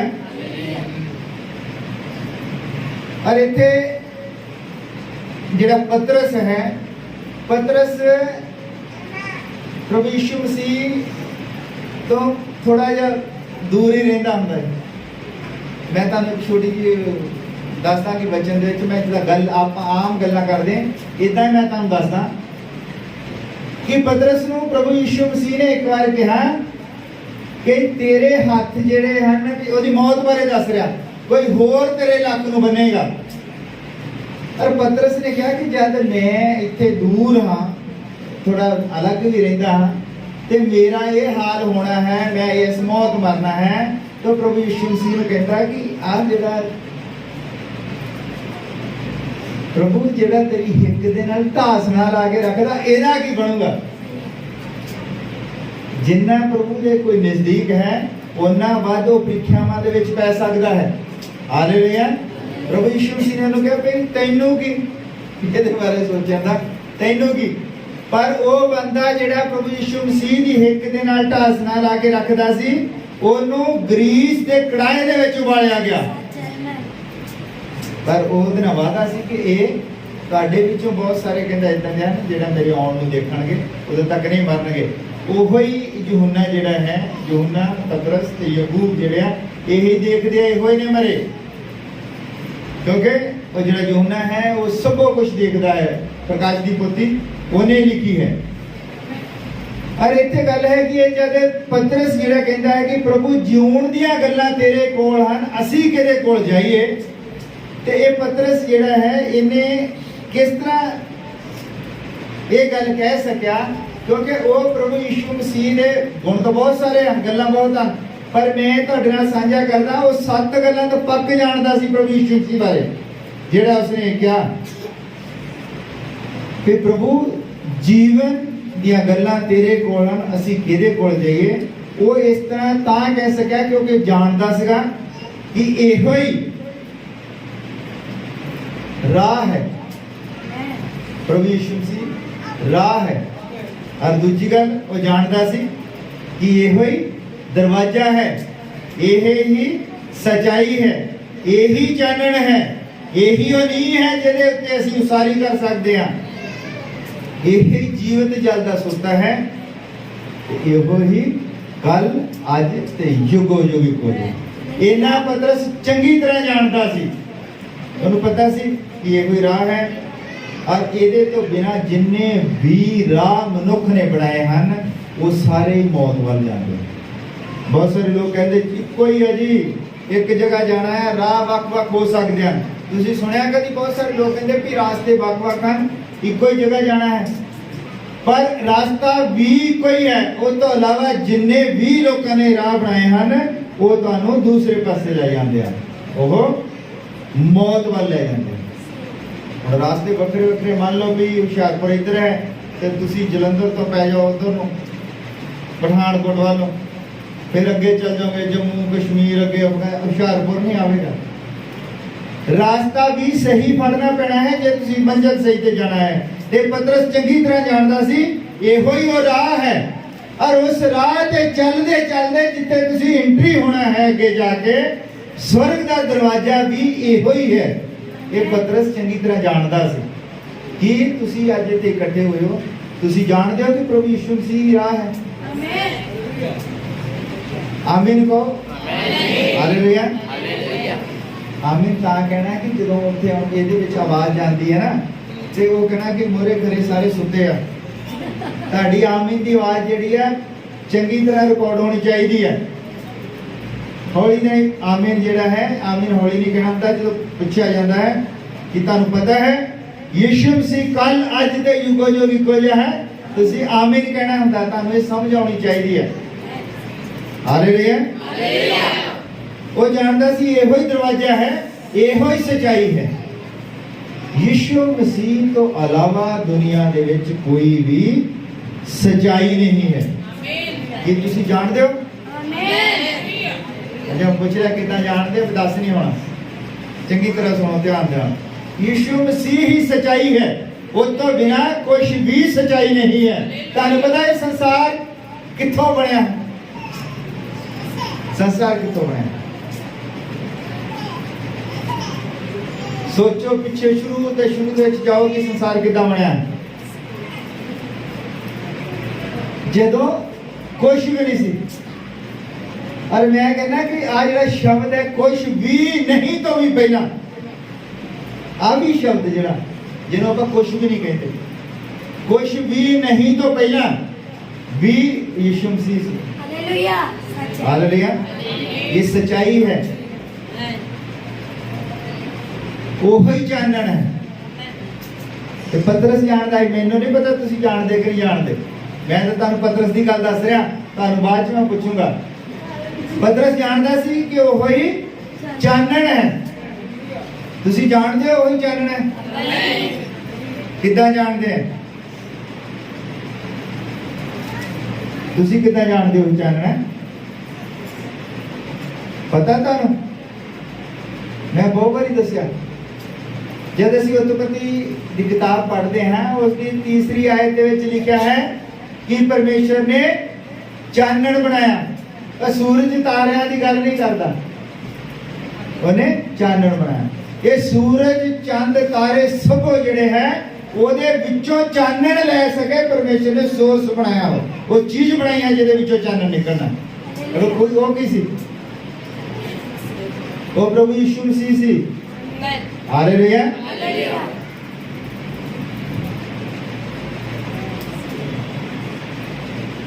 ਚਾਨਣ ਦੇ ਬਾਰੇ ਪਤਾ ਲੱਗ ਗਿਆ। ਉਹ ਪਤਰਸ ਜਾਣਦਾ ਸੀ ਉਹ ਹੀ ਨੀਂਹ ਹੈ। ਜਿੱਦਾਂ ਤੁਸੀਂ ਗੀਤ ਗਾਉਂਦੇ ਨੇ, ਰੇਤ ਉੱਤੇ ਘਰ ਨਾ ਬਣਾਈਓ ਮੁਸਾਫਰਾ, ਚਟਾਨ ਦੇ ਉੱਤੇ ਘਰ ਬਣਾਈ। ਚਟਾਨ ਕੌਣ ਹੈ? ਪ੍ਰਭੂ ਯਿਸੂ ਸੀ ਉਹ ਚਟਾਨ ਹੈ। ਪਰ ਉਸ ਤੋਂ ਬਿਨਾ ਤੁਸੀਂ ਜਿੱਥੇ ਵੀ ਕਿਤੇ ਆਪਣੀ ਨੀਂਹ ਰੱਖ ਲੈਂਦੇ ਹੋ ਉਹ ਤੁਹਾਨੂੰ कभी भी धोखा दे सकती है। नींह जिहड़ी है डिग सकती है। रेत थले पानी आवेगा जां कोई रेत तो हवा दे नाल भी उड़ जाती है। तुहाडा घर की है जिथे तुसीं उसारने? तुहाडा घर की है? तुहाडा घर आइटां वगैरह की गल नहीं है। प्रभु यीशु मसीह ने कहा कि मेरे पिता दे घर दे विच बहुत सारे निवास स्थान हैं, नहीं तो मैं कहता तुहानूं कि मैं जाके बनाउंदा। ਉਹ ਕਹਿੰਦਾ ਮੇਰੇ ਪਿਤਾ ਦੇ ਘਰ ਦੇ ਵਿੱਚ ਬਹੁਤ ਸਾਰੇ ਨਿਵਾਸ ਸਥਾਨ ਹਨ। ਪਿਤਾ ਦਾ ਘਰ ਕਿਹੜਾ ਹੈ? ਪਿਤਾ ਦਾ ਘਰ ਉਹਦੀ ਕਲੀਸਿਆ ਹੈ, ਤੁਹਾਡੀ ਦੇਹ ਹੈ ਜਿਹਦੇ ਵਿੱਚ ਉਹ ਵਾਸ ਕਰਦਾ ਹੈ। ਤੁਹਾਡੇ ਹੀ ਸ਼ਰੀਰਾਂ ਨੂੰ ਉਹ ਪਿਤਾ ਦਾ ਘਰ ਕਹਿੰਦਾ ਹੈ। ਹਾਲੇਲੂਇਆ। ਤੇ ਤੁਹਾਡੀ ਨੀਂਹ ਜਿਹੜੀ ਹੈ ਉਹ ਇੱਟਾਂ ਗਾਰਿਆਂ ਦੇ ਉੱਤੇ ਥੋੜੀ ਗੱਲ ਕਰਦਾ, ਉਹ ਇੱਕ ਚਟਾਨ ਦੀ ਗੱਲ ਕਰਦਾ ਹੈ। ਮਸੀਹ ਦੇ ਉੱਤੇ ਤੁਸੀਂ ਆਪਣਾ ਜੀਵਨ ਉਸਾਰਨਾ ਹੈ। हालेलुया। अगर तुम्हारे जीवन की बुनियाद मसीह नहीं है तो तुसी आज भी गए ते कल भी गए। जीवत जलदा सोता भी वही है। तुसी जानते हो जीवत जलदा सोता? प्रभु यीशु मसीह जीवत जलदा सोता कितना जानते हो? मैं नाल नाल पूछना ताकि तुहानूं चेता आई जाए। कितना जानते हो कि जीवत जलदा सोता है? नहीं दस हुंदा हाथ खड़ा कर दो। ਪ੍ਰਭੂ ਯਿਸੂ ਮਸੀਹ ਜੀਵਤ ਜਲ ਦਾ ਸੋਤਾ ਹੈ। ਜਿਹੜਾ ਜਾਣਦਾ ਹੈ ਹੱਥ ਖੜਾ ਕਰੋ। ਇਹਦਾ ਮਤਲਬ ਵੀ ਤੁਸੀਂ ਜੋ ਵੀ ਮੈਂ ਤੇ ਕਹਿੰਦਾ ਹਾਂ ਤੁਸੀਂ ਸੁਣਦੇ ਰਹੋਗੇ ਧਿਆਨ ਦੇ ਨਾਲ। ਸਾਮਰੀ ਔਰਤ ਦੀ ਕਹਾਣੀ ਕਿੰਨੇ ਲੋਕ ਜਾਣਦੇ ਹਨ? ਹੁਣ ਕਿੰਨਾ ਤਕੜੇ ਕਰ ਦਿੱਤੇ। ਉਹ ਯਿਸੂ ਮਸੀਹ ਉਹ ਸਾਮਰੀ ਔਰਤ ਨੂੰ ਕਹਿੰਦਾ ਹੈ ਜੇ ਤੂੰ ਜਾਣਦੀ ਕਿ ਕੌਣ ਤੇਰੇ ਨਾਲ ਗੱਲ ਕਰ ਰਿਹਾ ਹੈ ਤਾਂ ਤੂੰ ਮੇਰੇ ਕੋਲੋਂ ਮੰਗਦੀ ਔਰ ਜੀਵਨ ਜਲ ਦੀਆਂ ਧਾਰਾਂ ਤੇਰੇ ਵਿੱਚੋਂ ਵਗ ਨਿਕਲਦੀਆਂ। ਉਹ ਕੌਣ ਸੀ? ਜੀਵਨ ਜਲ ਦਾ ਸੋਤਾ। ਔਰ ਅੱਗੇ ਪਤਰਸ ਜਾਣਦਾ ਹੈ ਕਿ ਉਹ ਕੱਲ ਅੱਜ ਤੇ ਜੁਗੋ ਜੁਗ ਇੱਕੋ ਸੀ। ਤੁਸੀਂ ਜਾਣਦੇ ਹੋ ਯਿਸੂ ਮਸੀਹ ਕੱਲ ਅੱਜ ਤੇ ਜੁਗੋ ਜੁਗ ਇੱਕੋ ਜਿਹਾ ਹੈ। ਤੁਸੀਂ ਜਾਣਦੇ ਹੋ? ਤੇ ਮੈਂ ਫੇਰ ਪੁੱਛਦਾ ਤੁਸੀਂ ਕਿੱਦਾਂ ਜਾਣਦੇ ਹੋ? ਮੈਂ ਤੇ ਪ੍ਰਚਾਰ ਕੀਤੇ ਆ ਸਾਰੇ ਜਿੰਨੇ ਮੈਂ ਨੋਟ ਕੀਤੇ ਆ ਇਹ ਸਾਰੇ ਮੈਂ ਪ੍ਰਚਾਰ ਕੀਤੇ ਆ ਇੱਥੇ। ਯਿਸੂ ਮਸੀਹ ਕੱਲ ਅੱਜ ਤੇ ਜੁਗੋ ਜੁਗ ਇੱਕੋ ਜਿਹਾ ਤੁਸੀਂ ਕਿੱਦਾਂ ਜਾਣਦੇ ਹੋ? ਚਲੋ ਮੈਂ ਤੁਹਾਨੂੰ ਚੇਤੇ ਕਰਾ ਦਿੰਦਾ। ਮੈਂ ਤੇ ਪ੍ਰਚਾਰ ਕੀਤਾ ਹੈ ਪੁਰਾਣੇ ਨੇਮ ਦਾ ਯਹੋਵਾ ਨਵੇਂ ਨੇਮ ਦਾ ਯਿਸੂ ਮਸੀਹ ਹੈ। ਪੁਰਾਣੇ ਨੇਮ ਦੇ ਵਿੱਚ ਜਦ ਲੋਕਾਂ ਨੂੰ ਭੁੱਖ ਲੱਗਦੀ ਸੀ ਉਹੋ ਹੀ ਸੀ ਜੀਵਨ ਦੀ ਰੋਟੀ। ਔਰ ਪੁਰਾਣੇ ਨੇਮ ਦੇ ਵਿੱਚ ਲੋਕਾਂ ਨੂੰ ਪਿਆਸ ਲੱਗਦੀ ਸੀ ਇਹੋ ਹੀ ਜੀਵਨ ਜਲ ਦਾ ਸੋਤਾ ਬਣਦਾ ਸੀ। ਉਹੋ ਹੀ ਹੈ। ਕੱਲ ਵੀ ਉਹ ਸੀ ਤੇ ਅੱਜ ਵੀ ਉਹੀ ਹੈ। ਆਉਣ ਵਾਲੇ ਸਮੇਂ ਦੇ ਵਿੱਚ ਵੀ ਉਹੋ ਹੀ ਹੈ। ਉਹਦੇ ਤੋਂ ਇਲਾਵਾ ਕਿਸੇ ਦੇ ਕੋਲ ਜੀਵਨ ਨਹੀਂ ਹੈ। ਇਹੋ ਹੀ ਤਾਂ ਪਤਰਸ ਜਾਣਦਾ ਹੈ ਜਿਹੜਾ ਤੁਸੀਂ ਵੀ ਜਾਣਦੇ ਹੋ। ਪਰ ਪਤਰਸ ਕਹਿੰਦਾ ਕਿ ਅਸੀਂ ਕਿੱਥੇ ਜਾਈਏ? ਹੁਣ ਤੁਸੀਂ ਕਿੱਥੇ ਜਾਣਾ? ਤੁਸੀਂ ਕਿੱਥੇ ਜਾਣਾ? ਤੁਸੀਂ ਵੀ ਪ੍ਰਭੂ ਯਿਸੂ ਮਸੀਹ ਦੇ ਕੋਲ ਜੀਣਾ। ਆਮੀਨ। ਹਾਲੇਲੂਇਆ। ਪ੍ਰਭੂ ਯਿਸੂ ਮਸੀਹ ਤੋਂ ਇਲਾਵਾ ਕਿਸੇ ਦੇ ਕੋਲ ਜੀਵਨ ਨਹੀਂਗਾ। ਔਰ ਪਤਰਸ ਇਹ ਸਭ ਕੁਝ ਕਿਸ ਤਰ੍ਹਾਂ ਜਾਣਦਾ ਸੀ? ਪਤਰਸ ਹੁਣਾਂ ਦੇ ਨਾਲ ਦਾ ਇੱਕ ਬੰਦਾ ਯੂਹੰਨਾ, ਉਹਨੇ 21 ਨੰਬਰ ਅਧਿਆਏ ਉਹਦੀ 25 ਨੰਬਰ ਐਤ ਦੇ ਵਿੱਚ ਲਿਖਿਆ ਹੈ ਅਤੇ ਹੋਰ ਵੀ ਢੇਰ ਸਾਰੇ ਕੰਮ ਸਨ ਜਿਹੜੇ ਯਿਸੂ ਮਸੀਹ ਨੇ ਕੀਤੇ। ਜੇ ਉਹ ਸਭੇ ਇੱਕ ਇੱਕ ਕਰਕੇ ਲਿਖੇ ਜਾਂਦੇ ਤਾਂ ਮੈਂ ਸਮਝਦਾ ਹਾਂ ਕਿ ਜਿਹੜੀਆਂ ਪੁਸਤਕਾਂ ਲਿਖੀਆਂ ਜਾਂਦੀਆਂ ਉਹ ਜਗਤ ਵਿੱਚ ਵੀ ਨਾ ਸਮਾਉਂਦੀਆਂ। ਇੰਨੇ ਕੰਮ ਪਤਰਸ ਉਹਨਾਂ ਨੇ ਦੇਖੇ ਸੀਗੇ। ਹਾਲੇਲੂਇਆ। ਉਹਦੇ ਨਾਲ ਹੀ ਰਹਿੰਦੇ ਸੀ। ਤਾਂ ਪਤਰਸ ਜਦੋਂ ਉਹਨਾਂ ਨੂੰ ਕਹਿ ਰਿਹਾ ਯਿਸੂ ਸੀ ਉਹਨਾਂ ਨੇ ਵੀ ਦੇਖੇ ਸੀ ਜਿਹੜੇ ਨਾਲ ਹੋਰ ਵੀ ਸੀਗੇ 70 ਜਣੇ। ਬਹੁਤ ਸਾਰੀਆਂ ਭੀੜਾਂ ਦੀਆਂ ਭੀੜਾਂ ਆਉਂਦੀਆਂ ਹੁੰਦੀਆਂ ਸੀਆਂ। 5,000 ਲੋਕ 4,000 ਲੋਕ ਉੱਥੇ ਰੋਟੀ ਖਾ ਕੇ ਜਾਂਦੇ ਹੁੰਦੇ। 2 ਮੱਛੀਆਂ ਤੇ 5 ਰੋਟੀਆਂ ਵਾਲੀ ਕਹਾਣੀ ਪਤਾ ਸਾਰਿਆਂ ਨੂੰ? ਜ਼ੋਰ ਨਾਲ ਕਿਉਂ ਕਰੋ ਆਮਨੇ। ਤਾਂ ਮੈਨੂੰ ਸ਼ੱਕ ਹੋ ਜਾਂਦਾ ਵੀ ਇਹਨਾਂ ਨੂੰ ਪਤਾ ਨਹੀਂਗਾ। ਉੱਥੇ ਰੋਟੀਆਂ ਖਾ ਕੇ ਜਾਂਦੇ ਹੁੰਦੇ 5,000 ਬੰਦਾ। ਔਰ ਉਹ ਜਿਹੜਾ 5,000 ਬੰਦਾ ਸੀਗਾ ਉਹਨਾਂ ਦੇ ਵਿੱਚੋਂ ਵੀ 70 ਬੰਦੇ ਸੀ ਜਿਹੜੇ ਆਪਣੇ ਆਪ ਨੂੰ ਉਹ ਚੇਲੇ ਖਵਾਉਂਦੇ ਸੀ। ਔਰ 70 ਬੰਦਿਆਂ ਦੇ ਵਿੱਚੋਂ 20 ਛੱਡ ਕੇ ਚਲੇ ਗਏ ਔਰ 12 ਰਹਿ ਗਏ। ਔਰ ਯਿਸੂ ਮਸੀਹ ਕਹਿੰਦਾ ਕਿ 12 ਉਹਨੇ ਕਿਹਾ ਕਿ ਤੁਸੀਂ ਵੀ ਛੱਡ ਕੇ ਜਾਣਾ ਚਾਹੁੰਦੇ ਹੋ? ਉਹ ਪਤਰਸ ਕਹਿੰਦਾ ਪ੍ਰਭੂ ਜੀਵਨ ਦੀਆਂ ਗੱਲਾਂ ਤੇਰੇ ਕੋਲ ਹਨ, ਅਸੀਂ ਕਿਹਦੇ ਕੋਲ? ਇਹੀ ਚੀਜ਼ ਜਦ ਤੱਕ ਇੱਕ ਵਿਸ਼ਵਾਸੀ ਨੂੰ ਮਹਿਸੂਸ ਨਹੀਂ ਹੁੰਦੀ, ਜਦ ਤੱਕ ਇਹੋ ਗੱਲਾਂ ਕੋਈ ਵਿਸ਼ਵਾਸੀ ਜਿਹੜਾ ਹੈ ਉਹ ਇਹਨਾਂ ਨੂੰ ਜੀਂਦਾ ਨਹੀਂ। ਜਿਸ ਤਰ੍ਹਾਂ ਚ ਭਾਈ ਰੰਗੀਲਾ ਨੇ ਗਵਾਹੀ ਦਿੱਤੀ ਹੈ। ਔਰ ਮੈਨੂੰ ਨਹੀਂ ਲੱਗਦਾ ਕਿ ਉਹ ਪ੍ਰਭੂ ਯਿਸੂ ਮਸੀਹ ਨੂੰ ਕਦੀ ਛੱਡ ਕੇ ਜਾ ਸਕਦਾ। ਹਾਲੇਲੂਇਆ।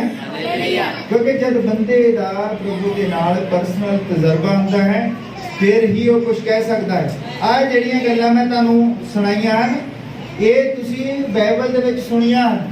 ਔਰ ਬਾਈਬਲ ਦੇ ਵਿੱਚ ਜਿਹੜੀਆਂ ਗੱਲਾਂ ਸੁਣੀਆਂ ਹਨ ਇਹ ਤੁਸੀਂ ਇੱਕ ਕਹਾਣੀ ਵਾਂਗੂ ਸੁਣ ਕੇ ਜਾ ਸਕਦੇ ਹੋ। ਪਰ ਇਹ ਤੁਹਾਡੇ ਜੀਵਨ ਦੇ ਵਿੱਚ ਪਰਸਨਲ ਇਸ ਚੀਜ਼ ਦਾ ਕੋਈ ਤੁਹਾਨੂੰ ਆਪਣਾ ਤਜਰਬਾ ਵੀ ਹੋਣਾ ਚਾਹੀਦਾ ਹੈ। ਜੇ ਤੁਹਾਨੂੰ ਆਪ ਤਜਰਬਾ ਨਹੀਂਗਾ ਤਾਂ ਫਿਰ ਤੁਸੀਂ ਕੁਝ ਵੀ ਹਾਸਲ ਨਹੀਂ ਕਰ ਸਕਦੇ। ਮੈਂ ਰਾਤੀ ਇੱਕ ਮੇਰਾ ਮਿੱਤਰ ਸੀਗਾ ਉਹਦੇ ਕੋਲ ਮੈਂ ਗਿਆ ਸੀ। ਉਹ ਜਦ ਮੈਂ ਬਿਮਾਰ ਸੀ ਤਾਂ ਉਹਨੇ ਬਹੁਤ ਜ਼ਿਆਦਾ ਉਹਨੇ ਮੇਰੀ ਹੈਲਪ ਕੀਤੀ। ਉਹ ਰਾਤੀ ਗੱਲਾਂ ਕਰਦੇ ਕਰਦੇ ਇੱਕ ਗੱਲ ਯਾਦ ਆ ਗਈ।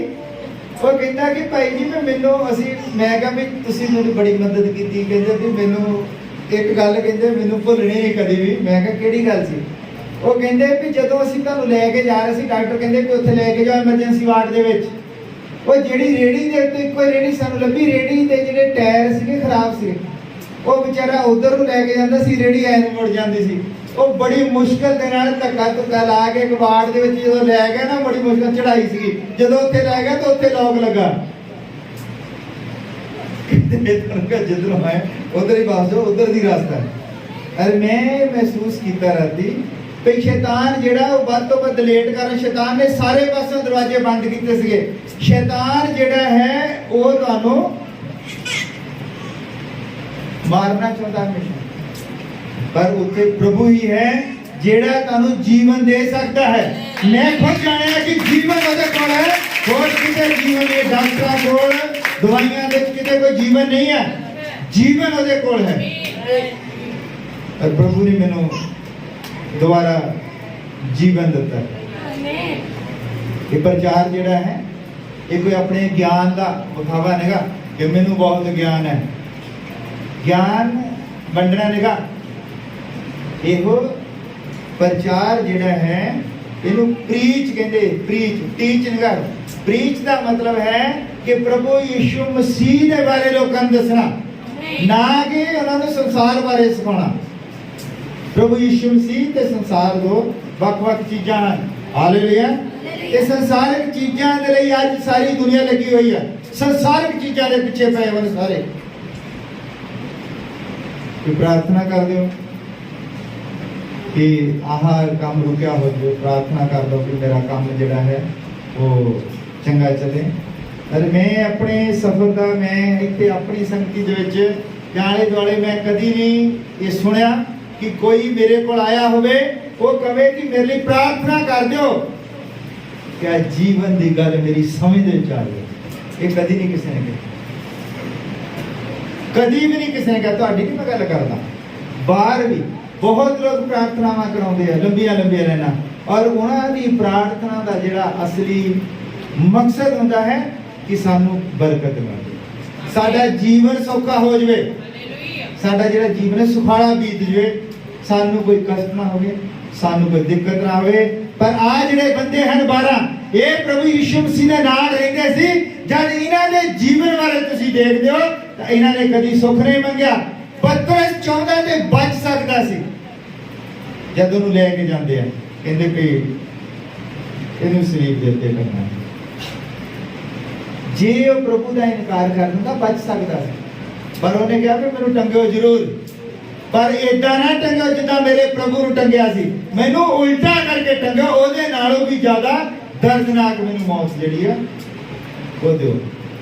पर मैं ਪਿੱਛੇ ਤਗੜ ਪਿੰਡ ਦੇ ਵਿੱਚ ਪ੍ਰਚਾਰ ਕੀਤਾ ਸੀ ਕਿ ਜਦ ਜਬਦੀ ਦੇ ਪੁੱਤਰਾਂ ਦੀ ਮਾਤਾ ਪ੍ਰਭੂ ਯੀਸ਼ੂ ਮਸੀਹ ਦੇ ਕੋਲ ਆਉਂਦੀ ਹੈ ਤਾਂ ਉਹ ਉਹਨੂੰ ਆ ਕੇ ਮੱਥਾ ਟੇਕਦੀ ਹੈ ਤੇ ਪ੍ਰਭੂ ਯੀਸ਼ੂ ਮਸੀਹ ਕਹਿੰਦਾ ਕਿ ਦੱਸ ਤੂੰ ਕੀ ਚਾਹੁੰਦੀ। ਉਹ ਕਹਿੰਦੀ ਕਿ ਜਦ प्रभु तू अपने राज दे विच आवें, महिमा दे विच आवें, तां मेरा एक पुत्र तेरे सज्जे हाथ ते एक पुत्र खब्बे हाथ बैठे। तो प्रभु यीशु मसीह ने कहा तू नहीं जानती कि तू की मांग लिया है, कि जेड़ा प्याला मैं पीणू हां की तुसी पी सकदे हो। बच्चों नूं वो कहंदे सी जरूर पीवांगे। ओह यूहन्ना है जिहदी किताब मैं पढ़ रहा हां, उसे यूहन्ना ने ਅੱਗ ਦੇ ਵਿੱਚ ਗਰੀਸ ਜਿਹੜੀ ਵਾਲੀ ਸੀ ਉਸ ਕੜਾਹੇ ਦੇ ਵਿੱਚ ਗਰੀਸ ਗਰਮ ਮਾੜੀ ਜੀ ਲੱਗ ਜਵੇ ਨਾ ਕਰਕੇ ਦੇਖ ਲਿਓ, ਮਾੜਾ ਜਿਹਾ ਗਰੀਸ ਗਰਮ ਕਰਕੇ ਨੇ ਤਾਂ ਇੱਕ ਦੇਵਕਾ ਚਵਾ ਕੇ ਦੇਖ ਲਿਓ, ਉਹ ਲੱਥਦੀ ਨਹੀਂ, ਉਹ ਜਦ ਤੱਕ ਸੜ ਨਹੀਂ ਜਾਂਦਾ, ਸਾਰਾ ਪਾਣੀ ਦਾ ਸੁੱਕ ਜਾਂਦਾ ਫਟਾਫਟ। ਗਰੀਸ ਜਿਹੜੀ ਹੈ ਉਹ ਅੰਦਰ ਹੀ ਵੜ ਜਾਂਦੀ ਹੈ। ਔਰ ਉਹਨਾਂ ਨੇ ਇਨਕਾਰ ਨਹੀਂ ਕੀਤਾ ਕਿਉਂਕਿ ਉਹ ਸੁਣਿਆ ਸੀ ਪ੍ਰਭੂ ਨੇ ਕਿਹਾ ਕਿ ਜਿਹੜਾ ਪਿਆਲਾ ਮੈਂ ਪੀਣੂ ਆ ਕੀ ਤੁਸੀਂ ਉਹ ਪੀਓਗੇ। ਉਹ ਕਹਿੰਦੇ ਜ਼ਰੂਰ ਪੀਵਾਂਗੇ। और संत पौलुस ਨੂੰ ਜਦ ਲੈ ਕੇ ਜਾ ਰਹੇ ਹਨ ਕਿਤੇ ਵੀ ਇਦਾਂ ਦੀ ਇੱਕ ਵੀ ਪ੍ਰਾਰਥਨਾ ਨਹੀਂ ਲੱਭਦੀ ਕਿ ਸੰਤ ਪੌਲੁਸ ਨੇ ਕਿਹਾ ਹੋਵੇ ਕਿ ਪ੍ਰਭੂ ਮੈਨੂੰ ਬਚਾ ਲੈ ਇਹਨਾਂ ਦੁਸ਼ਟਾਂ ਦੇ। ਅਗਰ ਉਹ ਚਾਹੁੰਦਾ ਤੇ ਬਚ ਸਕਦਾ, ਤੇ ਪ੍ਰਾਰਥਨਾ ਕਰ ਸਕਦਾ, ਪਰ ਨਹੀਂ। ਉਹਨੇ ਹੀ ਲਿਖਿਆ ਹੈ ਕਿ ਮੌਤ ਤੱਕ ਵਫਾਦਾਰ ਰਹੋਗੇ ਤਾਂ ਤੁਹਾਨੂੰ ਜੀਵਨ ਦਾ ਮੁਕਤ ਮਿਲੇਗਾ। ਇਹ ਉਹਨੇ ਕਿਹਾ ਹੈ। ਤੇ ਅਸੀਂ ਕੀ ਕਰਦੇ ਹਾਂ, ਅਸੀਂ ਥੋੜੀ ਜਿਹੀ ਪਰੇਸ਼ਾਨੀ, ਥੋੜੇ ਜਿਹੇ ਕੰਮਾਂ ਦਾ ਕਰਕੇ ਅਸੀਂ ਪ੍ਰਭੂ ਤੋਂ ਦੂਰ ਭੱਜ ਜਾਂਦੇ ਹਾਂ, ਪ੍ਰਭੂ ਤੋਂ ਦੂਰ ਭੱਜ ਜਾਂਦੇ ਹਾਂ। ਕਈ ਵਾਰ ਤਾਂ ਲੋਕ ਜਿਹੜੇ ਹਨ ਹੁਣ ਆਲੇ ਦੁਆਲੇ ਬਹੁਤ ਏਦਾਂ ਚੱਲੀ ਜਾ ਰਿਹਾ ਕੰਮ। ਇਹ ਬਾਈਬਲ ਦਾ ਪ੍ਰਚਾਰ ਜਿਹੜਾ ਹੈ ਇਹ ਦੁਕਾਨਾਂ ਬਣ ਕੇ ਰਹਿ ਗਿਆ ਹੈ, ਦੁਕਾਨਾਂ ਬਣ ਕੇ ਰਹਿ ਗਿਆ ਹੈ। ਐਡਵਰਟਾਈਜ਼ ਕੀਤੀ ਜਾਂਦੀ ਹੈ ਸੜਕਾਂ ਦੇ ਉੱਤੇ, ਸਭ ਜਗ੍ਹਾ ਵੱਡੇ ਵੱਡੇ ਬੈਨਰ ਲਾ ਕੇ ਮਸ਼ਹੂਰੀਆਂ ਕੀਤੀਆਂ ਜਾਂਦੀਆਂ। ਜਿਸ ਤਰ੍ਹਾਂ ਕੋਈ ਨਵਾਂ ਪ੍ਰੋਡਕਟ ਆਇਆ ਹੁੰਦਾ ਤਾਂ ਆਪਣੀ ਮਸ਼ਹੂਰੀ ਕਰਦਾ ਹੈ ਤੇ ਨਵਾਂ ਪ੍ਰੋਡਕਟ ਆ ਗਿਆ ਜੀ ਤੁਹਾਡੇ ਸ਼ਹਿਰ ਦੇ ਵਿੱਚ, ਤੁਸੀਂ ਹੁਣ ਉਹਨੂੰ ਇਸਤੇਮਾਲ ਕਰਨਾ। ਕਿਸੇ ਨੇ ਤੁਹਾਡਾ ਕੋਈ ਵੀ ਭਲਾ ਨਹੀਂ ਕਰਨਾ ਹੈ, ਤੁਸੀਂ ਖੁਦ ਆਪਣਾ ਜੀਵਨ ਆਪ ਸਵਾਰਨਾ ਹੈ। ਕੋਈ ਪਾਸਟਰ, ਕੋਈ ਚਰਚ, ਕੋਈ ਕੁਝ ਜਿਹੜਾ ਹੈ ਤੁਹਾਨੂੰ ਪਰਮੇਸ਼ਵਰ ਦੇ ਕੋਲ ਨਹੀਂ ਲੈ ਕੇ ਜਾ ਸਕਦਾ। ਤੁਹਾਡਾ ਆਪਣਾ ਤਜਰਬਾ ਹੋਣਾ ਚਾਹੀਦਾ ਹੈ, ਜਿਸ ਤਰ੍ਹਾਂ ਪਤਰਸ ਦਾ ਤਜਰਬਾ ਸੀ। ਪਤਰਸ ਵੀ ਬਹੁਤ ਗੁੱਸੇਖੋਰ ਬੰਦਾ ਸੀ। ਪਤਰਸ ਇੰਨਾ ਗੁੱਸੇਖੋਰ ਸੀਗਾ, ਉਹ ਹਮੇਸ਼ਾ ਕੋਲ ਹੀ ਰੱਖਦਾ ਸੀ ਕਿਰਪਾਨ। ਪਤਰਸ ਬਹੁਤ ਲੜਾਕਾ, ਬਹੁਤ ਗੁੱਸੇਖੋਰ ਬੰਦਾ ਸੀਗਾ। ਪਰ ਜਦ ਪ੍ਰਭੂ ਦੇ ਨਾਲ ਉਹਦਾ ਸਾਹਮਣਾ ਹੋਇਆ, ਸਭ ਕੁਝ ਇਹ ਪੱਤਰ ਦੇਖੋ, ਬਹੁਤ ਬਾਕੀ ਚੇਲੇ ਵੀ ਹਨ, ਬਹੁਤ ਵਧੀਆ ਵਧੀਆ ਚੇਲਿਆਂ ਦੇ ਸੀ ਨਾ ਜਾਣਦੇ। ਔਰ ਜਦ ਵੀ ਗੱਲ ਕਰਦਾ ਹੈ ਪ੍ਰਭੂ ਪਤਰਸ ਦੇ ਨਾਲ ਹੀ ਕਿਉਂ ਕਰਦਾ ਹੈ? ਪਤਰਸ ਨਾਲ ਹੀ ਕਿਉਂ ਗੱਲ ਕਰਦਾ? ਕਿਉਂਕਿ ਪਤਰਸ ਦੇ ਵਿੱਚ ਉਹ ਗੁਣ ਸੀਗਾ, ਉਹ ਨਿਡਰ ਬੰਦਾ ਸੀ, ਉਹ ਡਰਦਾ ਨਹੀਂ ਸੀ।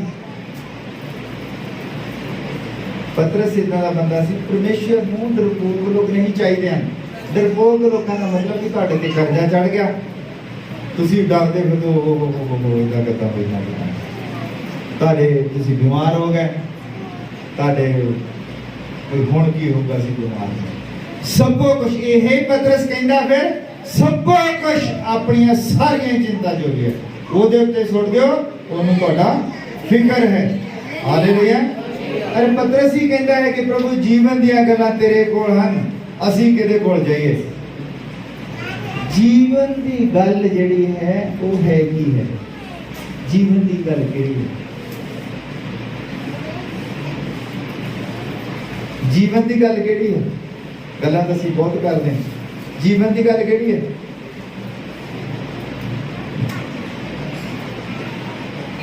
ਹਾਲੇਲੂਇਆ। ਜੀਵਨ ਦੀ ਗੱਲ, ਇੱਥੇ ਦੋ ਹੀ ਤਰ੍ਹਾਂ ਦੇ ਆਤਮੇ ਹਨ, ਇੱਕ ਦੁਸ਼ਟ ਆਤਮਾ ਹੈ, ਇੱਕ ਪਵਿੱਤਰ ਆਤਮਾ ਹੈ। ਹਾਲੇਲੂਇਆ। ਔਰ ਦੁਸ਼ਟ ਜਿਹੜਾ ਆਤਮਾ ਹੈ ਉਹ ਤੁਹਾਨੂੰ ਸਭ ਕੁਝ ਦੇ ਸਕਦਾ ਹੈ, ਬਰਕਤਾਂ ਵੀ ਦੇ ਸਕਦਾ ਹੈ। ਇਹ ਦੁਸ਼ਟ ਦੇ ਹੀ ਕੰਮ ਹਨ ਸਾਰੇ, ਕਿ ਬੰਦਾ ਜਿਹੜਾ ਹੈ ਆਪਣੇ ਮਾਂ ਪਿਓ ਨੂੰ ਛੱਡ ਕੇ ਬੜੀ ਦੂਰ ਚਲ ਜਾਂਦਾ ਹੈ ਵਿਦੇਸ਼ਾਂ ਦੇ ਵਿੱਚ। ਔਰ ਕਈ ਵਾਰ ਤਾਂ ਲਾਗੇ ਬੁੱਢੀ ਮਾਂ ਮਰ ਜਾਂਦੀ ਹੈ ਔਰ ਸਾਰੇ ਬੱਚੇ ਕੋਈ ਅਮਰੀਕਾ, ਕੋਈ ਇਟਲੀ, ਕੋਈ ਕਿਤੇ ਸੈੱਟ ਹੁੰਦਾ ਹੈ, ਆਪਣੀ ਮਾਂ ਦੀ ਮਰੀ ਤੇ ਵੀ ਆਉਂਦੇ ਹੋ। ਇਹ ਤਾਂ ਤਜਰਬੇ ਹੈ ਸਾਡੇ, ਆਪਣੇ ਆਲੇ ਦੁਆਲੇ ਦੇਖਦੇ ਰਹਿੰਦੇ ਸਭ ਕੁਝ। ਕੀ ਹੈ ਇਹ? ਉਹ ਬਰਕਤ ਚਾਹੁੰਦੇ ਹਨ, ਬਰਕਤ ਦੇ ਪਿੱਛੇ ਜਿਹੜੀਆਂ ਭਾਵਨਾਵਾਂ ਹਨ ਮਾਂ ਦੀਆਂ ਔਰ ਜਿਹੜਾ ਪਿਆਰ ਹੈ ਉਹ ਖਤਮ ਹੋ ਚੁੱਕਾ ਹੈ। ਉਹ ਕਹਿੰਦੇ ਕੋਈ ਗੱਲ ਨਹੀਂ, ਹੁਣ ਬੁੱਢੀ ਬਿਮਾਰ ਤਾਂ ਹੈਗੀ ਆ, 80-90 ਸਾਲਾਂ ਦੀ ਹੋ ਗਈ ਹੈ, ਮਰ ਤਾਂ ਉਹਨੇ ਜਾਣਾ ਹੀ। ਇਹ ਜਿਹੜੀ ਜੀਵਨ ਦੀ ਉਮਰ ਹੈ ਨਾ, ਕਦੇ ਵੀ ਤੁਸੀਂ ਇਦਾਂ ਨਾ ਸੋਚੋ ਕਿ ਹਾਂ ਵੀ ਕੋਈ 80 ਸਾਲਾਂ ਦਾ ਹੋ ਗਿਆ ਹੈ, 90 ਸਾਲਾਂ ਦਾ ਹੋ ਗਿਆ, ਉਹਦੇ ਵਿੱਚ ਵੀ ਮਰਨ ਦਾ ਉਹ ਨਹੀਂ ਹੁੰਦਾ, ਮਨ ਨਹੀਂ ਹੁੰਦਾ, ਉਹ ਵੀ ਜੀਣਾ ਚਾਹੁੰਦਾ ਹੁੰਦਾ ਕਿ ਚਲੋ ਹੋਰ ਥੋੜੇ ਦਿਨ, ਹੋਰ ਥੋੜੇ ਦਿਨ। ਤੇ ਇਹ ਸਾਰੀਆਂ ਭਾਵਨਾਵਾਂ ਅੱਜ ਮਨੁੱਖ ਜਿਹੜਾ ਹੈ, ਸਾਰੇ ਲੋਕ, ਕੋਈ ਅਮਰੀਕਾ ਨੂੰ ਦੌੜਿਆ, ਕੋਈ ਕੈਨੇਡਾ ਨੂੰ ਦੌੜਿਆ, ਕੀ ਕਰਨ ਜਾਂਦੇ ਉੱਥੇ? ਕਿ ਸਾਡਾ ਜੀਵਨ ਸੈੱਟ ਹੋ ਜਾਵੇ। ਜੀਵਨ ਹੈ ਕੀ? ਜੀਵਨ ਪ੍ਰੇਮ ਦਾ ਨਾਮ ਹੈ। ਜੀਵਨ ਉਹ ਭਾਵਨਾਵਾਂ ਹਨ ਪਰਮੇਸ਼ਰ ਦੀਆਂ ਜਿਹੜੀਆਂ ਨੇ ਤੁਹਾਡੇ ਅੰਦਰ ਰੱਖੀਆਂ ਹਨ ਕਿ ਤੁਸੀਂ ਇੱਕ ਦੂਜੇ ਦੇ ਨਾਲ ਪ੍ਰੇਮ ਕਰਨਾ ਹੈ। ਪਰਮੇਸ਼ਰ ਨੇ ਇੱਕ ਪਰਿਵਾਰ ਦਿੱਤਾ ਹੈ, ਉਸ ਪਰਿਵਾਰ ਦੇ ਵਿੱਚ ਤੁਸੀਂ ਬਣੇ ਰਹਿਣਾ, ਇੱਕ ਦੂਜੇ ਦੇ ਦੁੱਖ ਸੁੱਖ ਦੇ ਵਿੱਚ ਸਾਂਝੀ ਹੋਣਾ, ਇਹ ਹੀ ਤਾਂ ਹੈ। ਪਰ ਜਦ ਕੋਈ ਬੱਚਾ ਹੈ ਉਹ ਜਿੱਦਾਂ ਹੀ ਜਵਾਨ ਹੁੰਦਾ ਹੈ, ਉਹ ਬਸ ਆਈਲੈਟ ਕਰਦਾ ਹੈ, ਕੈਨੇਡਾ ਚਲ ਜਾਂਦਾ ਹੈ ਔਰ ਉੱਥੇ ਉਹ ਕੋਈ ਮਸ਼ੀਨ ਬਣ ਕੇ ਰਹਿ ਜਾਂਦਾ ਹੈ, ਰਾਤ ਦਿਨ ਕੰਮ ਕਰਦਾ ਹੈ। ਪਹਿਲਾਂ ਤਾਂ ਆਪਣੀ ਪੜ੍ਹਾਈ ਪੂਰੀ ਕਰਦਾ ਹੈ, ਫਿਰ ਉਹਨੂੰ 5-6 ਸਾਲ ਚਾਹੀਦੇ ਉੱਥੇ ਪੱਕਾ ਹੋਣ ਦੇ ਲਈ। ਜਦੋਂ ਪੱਕਾ ਹੋ ਜਾਂਦਾ ਫਿਰ ਉਹਨੂੰ ਘਰ ਵੀ ਚਾਹੀਦਾ ਹੈ, ਉਹਨੂੰ ਗੱਡੀ ਚਾਹੀਦੀ ਹੈ, ਉਹਦਾ ਇੱਕ ਜੀਵਨ ਜਿਹੜਾ ਉੱਤੇ ਨਸ਼ਟ ਹੋ ਜਾਂਦਾ ਹੈ। ਤੇ ਜਿਹੜੇ ਪਿੱਛੇ ਹੁੰਦੇ ਆ ਉਹ ਥੋੜੇ ਬਹੁਤ ਉਹਨਾਂ ਨੂੰ ਛਿੜਕੇ ਭੇਜਦਾ ਕਿ ਚਲੋ ਇਹ ਵੀ ਚੱਬੀ ਜਾਣ ਬੈਠ। ਪੈਸਾ ਸਭ ਕੁਝ ਨਹੀਂ ਨਾ, ਭਾਵਨਾ, ਪ੍ਰੇਮ, ਇੱਕ ਦੂਜੇ ਦੇ ਸੁੱਖ ਦੁੱਖ ਦੇ ਵਿੱਚ ਬੰਦਾ ਉੱਥੇ ਹੋਵੇ, ਬੰਦਾ ਉੱਥੇ। ਕਈ ਵਾਰੀ ਇਦਾਂ ਹੁੰਦਾ ਕੋਈ ਬੰਦਾ ਮੰਨ ਲਓ ਬਿਮਾਰ ਹੈ, ਉਹਦੇ ਕੋਲ ਮੰਨ ਲਓ ਪੈਸੇ ਨਿਗੇ ਜਾਂ ਕੁਝ ਵੀ, ਅਗਰ ਕੋਈ ਬੰਦਾ ਉਹਦੇ ਲਾਗੇ ਚੱਲ ਜਾਓ ਉਹਨੂੰ ਕਹੇ ਕੋਈ ਗੱਲ ਨਹੀਂ, ਟੈਨਸ਼ਨ ਨਹੀਂ ਲੈਣੀ, ਜਿੰਨੇ ਮਰਜ਼ੀ ਪੈਸੇ ਲੱਗਣ ਅਸੀਂ ਹੈਗੇ ਨਾ, ਬੰਦਾ ਉਦਾਂ ਹੀ ਠੀਕ ਹੋ ਜਾਂਦਾ। ਉਹ ਕਈ ਵਾਰ ਤਾਂ ਬੰਦਾ ਆਪਣੀਆਂ ਦਵਾਈਆਂ ਦੇ ਲਈ ਆਪਣੇ ਖਰਚਿਆਂ ਦਾ ਕਰਕੇ ਬੰਦਾ ਵੀ ਹੁਣ ਕੀ ਹੋਊਗਾ, ਮੈਂ ਤਾਂ ਇੱਥੇ ਪਿੱਛੇ ਦਾਲ ਰੋਟੀ ਦਾ ਕੀ ਹੋਊਗਾ, ਪਿੱਛੇ ਜੀਵਨ ਦੇ ਵਿੱਚ ਪਿਛਲਿਆਂ ਦਾ ਕੀ ਹੋਊਗਾ, ਉਹਦੀਆਂ ਭਾਵਨਾਵਾਂ ਜੁੜੀਆਂ ਹੁੰਦੀਆਂ। ਪਰ ਜੇ ਉਹਨੂੰ ਕੋਈ ਪਿਆਰ ਦੇ ਨਾਲ ਕਹਦੇ ਵੀ ਤੂੰ ਟੈਨਸ਼ਨ ਕਰਦਾ ਨਹੀਂ, ਅਸੀਂ ਹੈਗੇ ਨਾ, ਬੰਦਾ ਠੀਕ ਹੋ ਜਾਊਗਾ। ਇਹ ਚੀਜ਼ ਹੈ, ਇਹ ਹੈ ਅਸਲੀ ਜੀਵਨ ਦੀਆਂ ਗੱਲਾਂ। ਜੇ ਤੁਸੀਂ ਚਾਹੁੰਦੇ ਹੋ ਕਿਸੇ ਕਲੀਸਿਆ ਦੇ ਵਿੱਚ, ਕਿਸੇ ਚਰਚ ਦੇ ਵਿੱਚ ਤੁਹਾਨੂੰ ਬਰਕਤਾਂ ਵੀ ਤੁਹਾਨੂੰ ਬਰਕਤਾਂ ਮਿਲ ਜਾਣ, ਉਹ ਜੀਵਨ ਦੀ ਗੱਲ ਨਹੀਂ ਕੋਈ। ਤੁਸੀਂ ਬਾਹਰ ਚੱਲ ਜਾਓਗੇ, ਤੁਹਾਡੀ ਮੱਝ ਜਿਹੜੀ ਸੂਪ ਹੋਗੀ ਅਗਲੇ ਸਾਲ ਵੀ, ਜਿਹਨੇ ਹੁਣ ਮੱਝ ਰੱਖੀ ਹੈ ਰਾਤ ਦਿਨ ਲੱਗਾ ਉਹਨੇ ਸਵਾ ਕੇ ਹੀ ਛੱਡਣੀ ਆ, ਉਹਨੇ ਹਟਣਾ ਨਹੀਂ ਉਹਦੇ ਪਿੱਛੋਂ, ਜੋ ਮਰਜ਼ੀ ਉਹਨੇ ਲੱਗਾ ਹੀ ਰਹਿਣਾ ਹੈ। 2.5 ਸਾਲ 3 ਸਾਲ 5 ਸਾਲ ਉਹਨੇ ਮਤਲਬ ਉਹ ਜਿਹੜਾ ਜਿਸ ਬੰਦੇ ਨੇ ਧਾਰ ਲਿਆ ਹੈ। ਕਈ ਲੋਕ ਪਾਸਪੋਰਟ ਲੈ ਕੇ ਆਉਂਦੇ ਆ, ਪ੍ਰਾਰਥਨਾ ਕਰੋ ਤੇ ਬਾਹਰ ਜਾਣਾ, ਪਰ ਪਾਸਪੋਰਟ ਭਵਿੱਖਬਾਣੀ ਕਰ ਦਿੰਦਾ ਵੀ ਇਹਨੇ ਬਾਹਰ ਜਾਣਾ। ਕੋਈ ਉਹਨੇ ਇਹਦਾ ਪਾਸਪੋਰਟ ਬਣਾਇਆ ਹੈ, ਉਹਦਾ ਤਾਂ ਲਕਸ਼ ਹੀ ਬਾਹਰ ਜਾਣਾ, ਉਹਨੇ ਜਾਣਾ ਹੀ ਜਾਣਾ ਹੈ। ਇਹ ਕਾਹਦੀ ਭਵਿੱਖਬਾਣੀ? ਭਵਿੱਖਬਾਣੀ ਉਹ ਹੁੰਦੀ ਹੈ ਜਿਹਦੇ ਬਾਰੇ ਕੋਈ ਨਾ ਜਾਣਦਾ ਹੋਵੇ ਕਿ ਹੋਣਾ ਕੀ ਹੈ। ਅੱਜ ਦੀਆਂ ਭਵਿੱਖਬਾਣੀਆਂ ਤੁਸੀਂ ਪੜ੍ਹਦੇ ਨਾ ਸਾਰੇ, ਅੱਜ ਕੱਲ੍ਹ ਨਬੀ ਲਿਖ ਜਾਂਦੇ ਫਲਾਨੀ ਨਬੀ ਫਲਾਣਾ ਨਬੀ ਸਭ ਕੁਝ। ਉਹ ਜੀਵਨ ਦੀ ਗੱਲ ਕੋਈ ਨਹੀਂ ਕਰਦਾ, ਜੀਵਨ ਦੀ ਕਿਤੇ ਕੋਈ ਗੱਲ ਨਹੀਂ ਗੀ। ਭਵਿੱਖਬਾਣੀ ਉਹ ਹੁੰਦੀ ਹੈ ਕਿ ਤੁਹਾਨੂੰ ਕੁਝ ਵੀ ਨਹੀਂ ਪਤਾ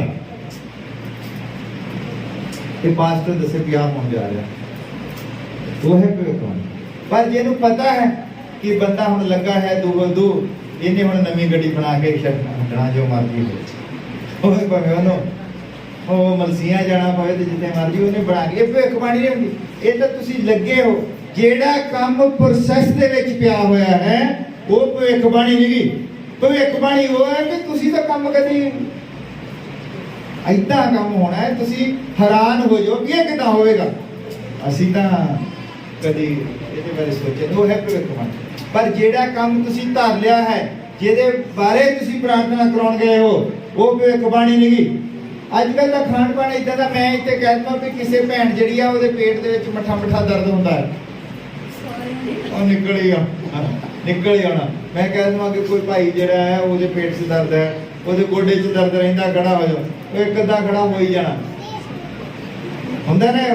ਇਹ ਸਰੀਰ ਹੈ, ਇਹ ਚੀਜ਼ਾਂ ਸਰੀਰ ਦੇ ਨਾਲ ਅਲਾਮਤਾਂ ਜੁੜੀਆਂ ਹਨ। ਇਹ ਭਵਿੱਖਬਾਣੀ ਨਹੀਂ ਗੀ। ਭਵਿੱਖਬਾਣੀ ਉਹ ਹੈ ਕਿ ਰੂਸ ਦੇ ਗੋਲੇ ਦੇ ਉੱਤੇ ਨਾਮ ਲਿਖਿਆ ਹੈ ਕਿ ਰੂਸ ਮਹਾਸ਼ਕਤੀ ਹੋਵੇਗਾ। ਅੱਜ ਲੱਗ ਗਿਆ ਪਤਾ ਕਿ ਰੂਸ ਮਹਾਸ਼ਕਤੀ, ਇਹ ਹੈ ਭਵਿੱਖਬਾਣੀ। ਅਮਰੀਕਾ ਦੇ ਵਿੱਚ ਇੱਕ ਔਰਤ ਜਿਹੜੀ ਹੈ ਰਾਸ਼ਟਰਪਤੀ ਬਣ ਜਾਵੇਗੀ, ਇਹ ਹੈ ਭਵਿੱਖਬਾਣੀ। ਤੁਹਾਡੀ ਮੱਝ ਜਿਹੜੀ ਇਹ ਤਾਂ ਸੁਣੀ, ਇਹ ਭਵਿੱਖਬਾਣੀਆਂ ਥੋੜੀ ਆ।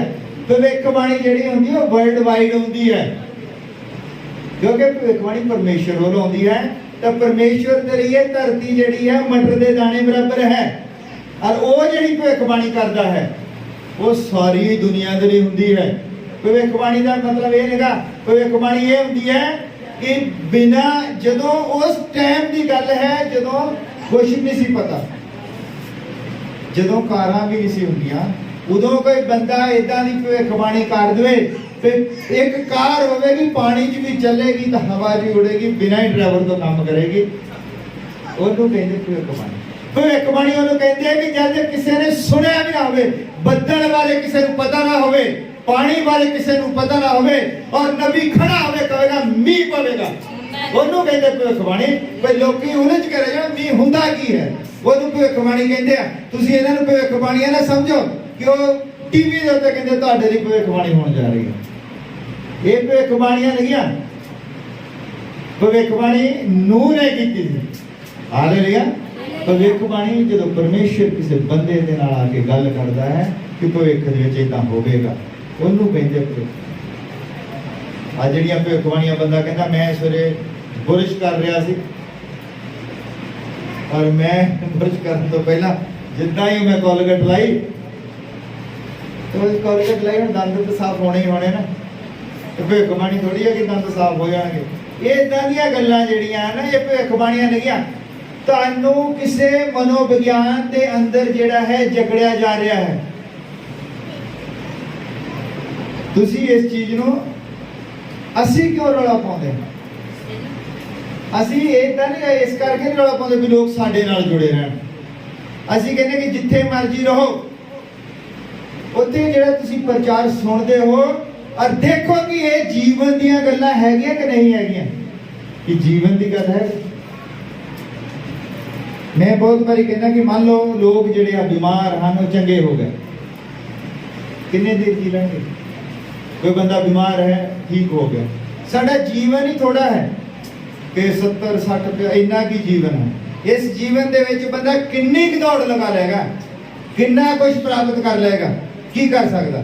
ਕਿਉਂਕਿ ਉਹਦਾ ਜਿਹੜਾ ਜੀਵਨ ਹੈ 16 17 ਸਾਲ ਤੋਂ 20 ਸਾਲ ਤੱਕ ਤਾਂ ਵਿਚਾਰਾ ਪੜਦਾ ਹੀ ਰਹਿੰਦਾ ਹੈ।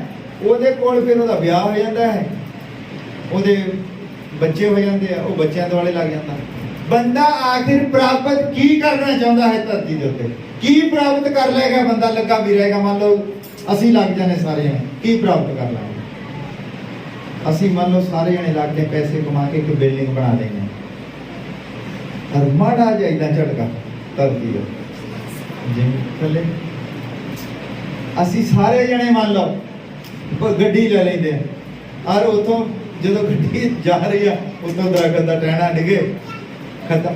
ਇਹ ਕੁਛ ਵੀ ਸਥਾਈ ਨਹੀਂਗਾ, ਇਹ ਸਭ ਕੁਛ ਨਾਸ਼ਵਾਨ ਹੈ। ਜਿੰਨੀ ਮਰਜ਼ੀ ਕੋਸ਼ਿਸ਼ ਕਰ ਲਓ, ਜਿੰਨਾ ਮਰਜ਼ੀ ਕੁਛ ਕਰ ਲਓ, ਔਰ ਸਭ ਕੁਛ ਜਿਹੜਾ ਹੈ ਉਹ ਨਾਸ਼ ਹੋਣਾ ਹੀ ਹੋਣਾ। ਜਦ ਟਾਈਟੈਨਿਕ ਜਹਾਜ਼ ਬਣਾਇਆ ਗਿਆ ਔਰ ਟਾਈਟੈਨਿਕ ਜਹਾਜ਼ ਜਦ ਬਣਾਇਆ ਗਿਆ ਤੇ ਉੱਥੇ ਜਦ ਉਹਦੇ ਇੰਜੀਨੀਅਰ ਦੇ ਕੋਲੋਂ ਇੰਟਰਵਿਊ ਤੇ ਪੁੱਛਿਆ ਗਿਆ ਕਿ ਤੁਸੀਂ ਕੀ ਕਹਿੰਦੇ ਹੋ ਇਸ ਜਹਾਜ਼ ਦੇ ਬਾਰੇ, ਉਹਨੇ ਇੱਕ ਗੱਲ ਕਹੀ, ਕਿਉਂਕਿ ਸਾਡੀ ਹਰ ਗੱਲ ਜਿਹੜੀ ਹੈ ਪਰਮੇਸ਼ਰ ਸੁਣਦਾ ਹੈ। ਔਰ ਮੈਂ ਨੋਟ ਕੀਤੀ ਹੈ ਇੱਕ ਗੱਲ, ਮੈਂ ਤੁਹਾਨੂੰ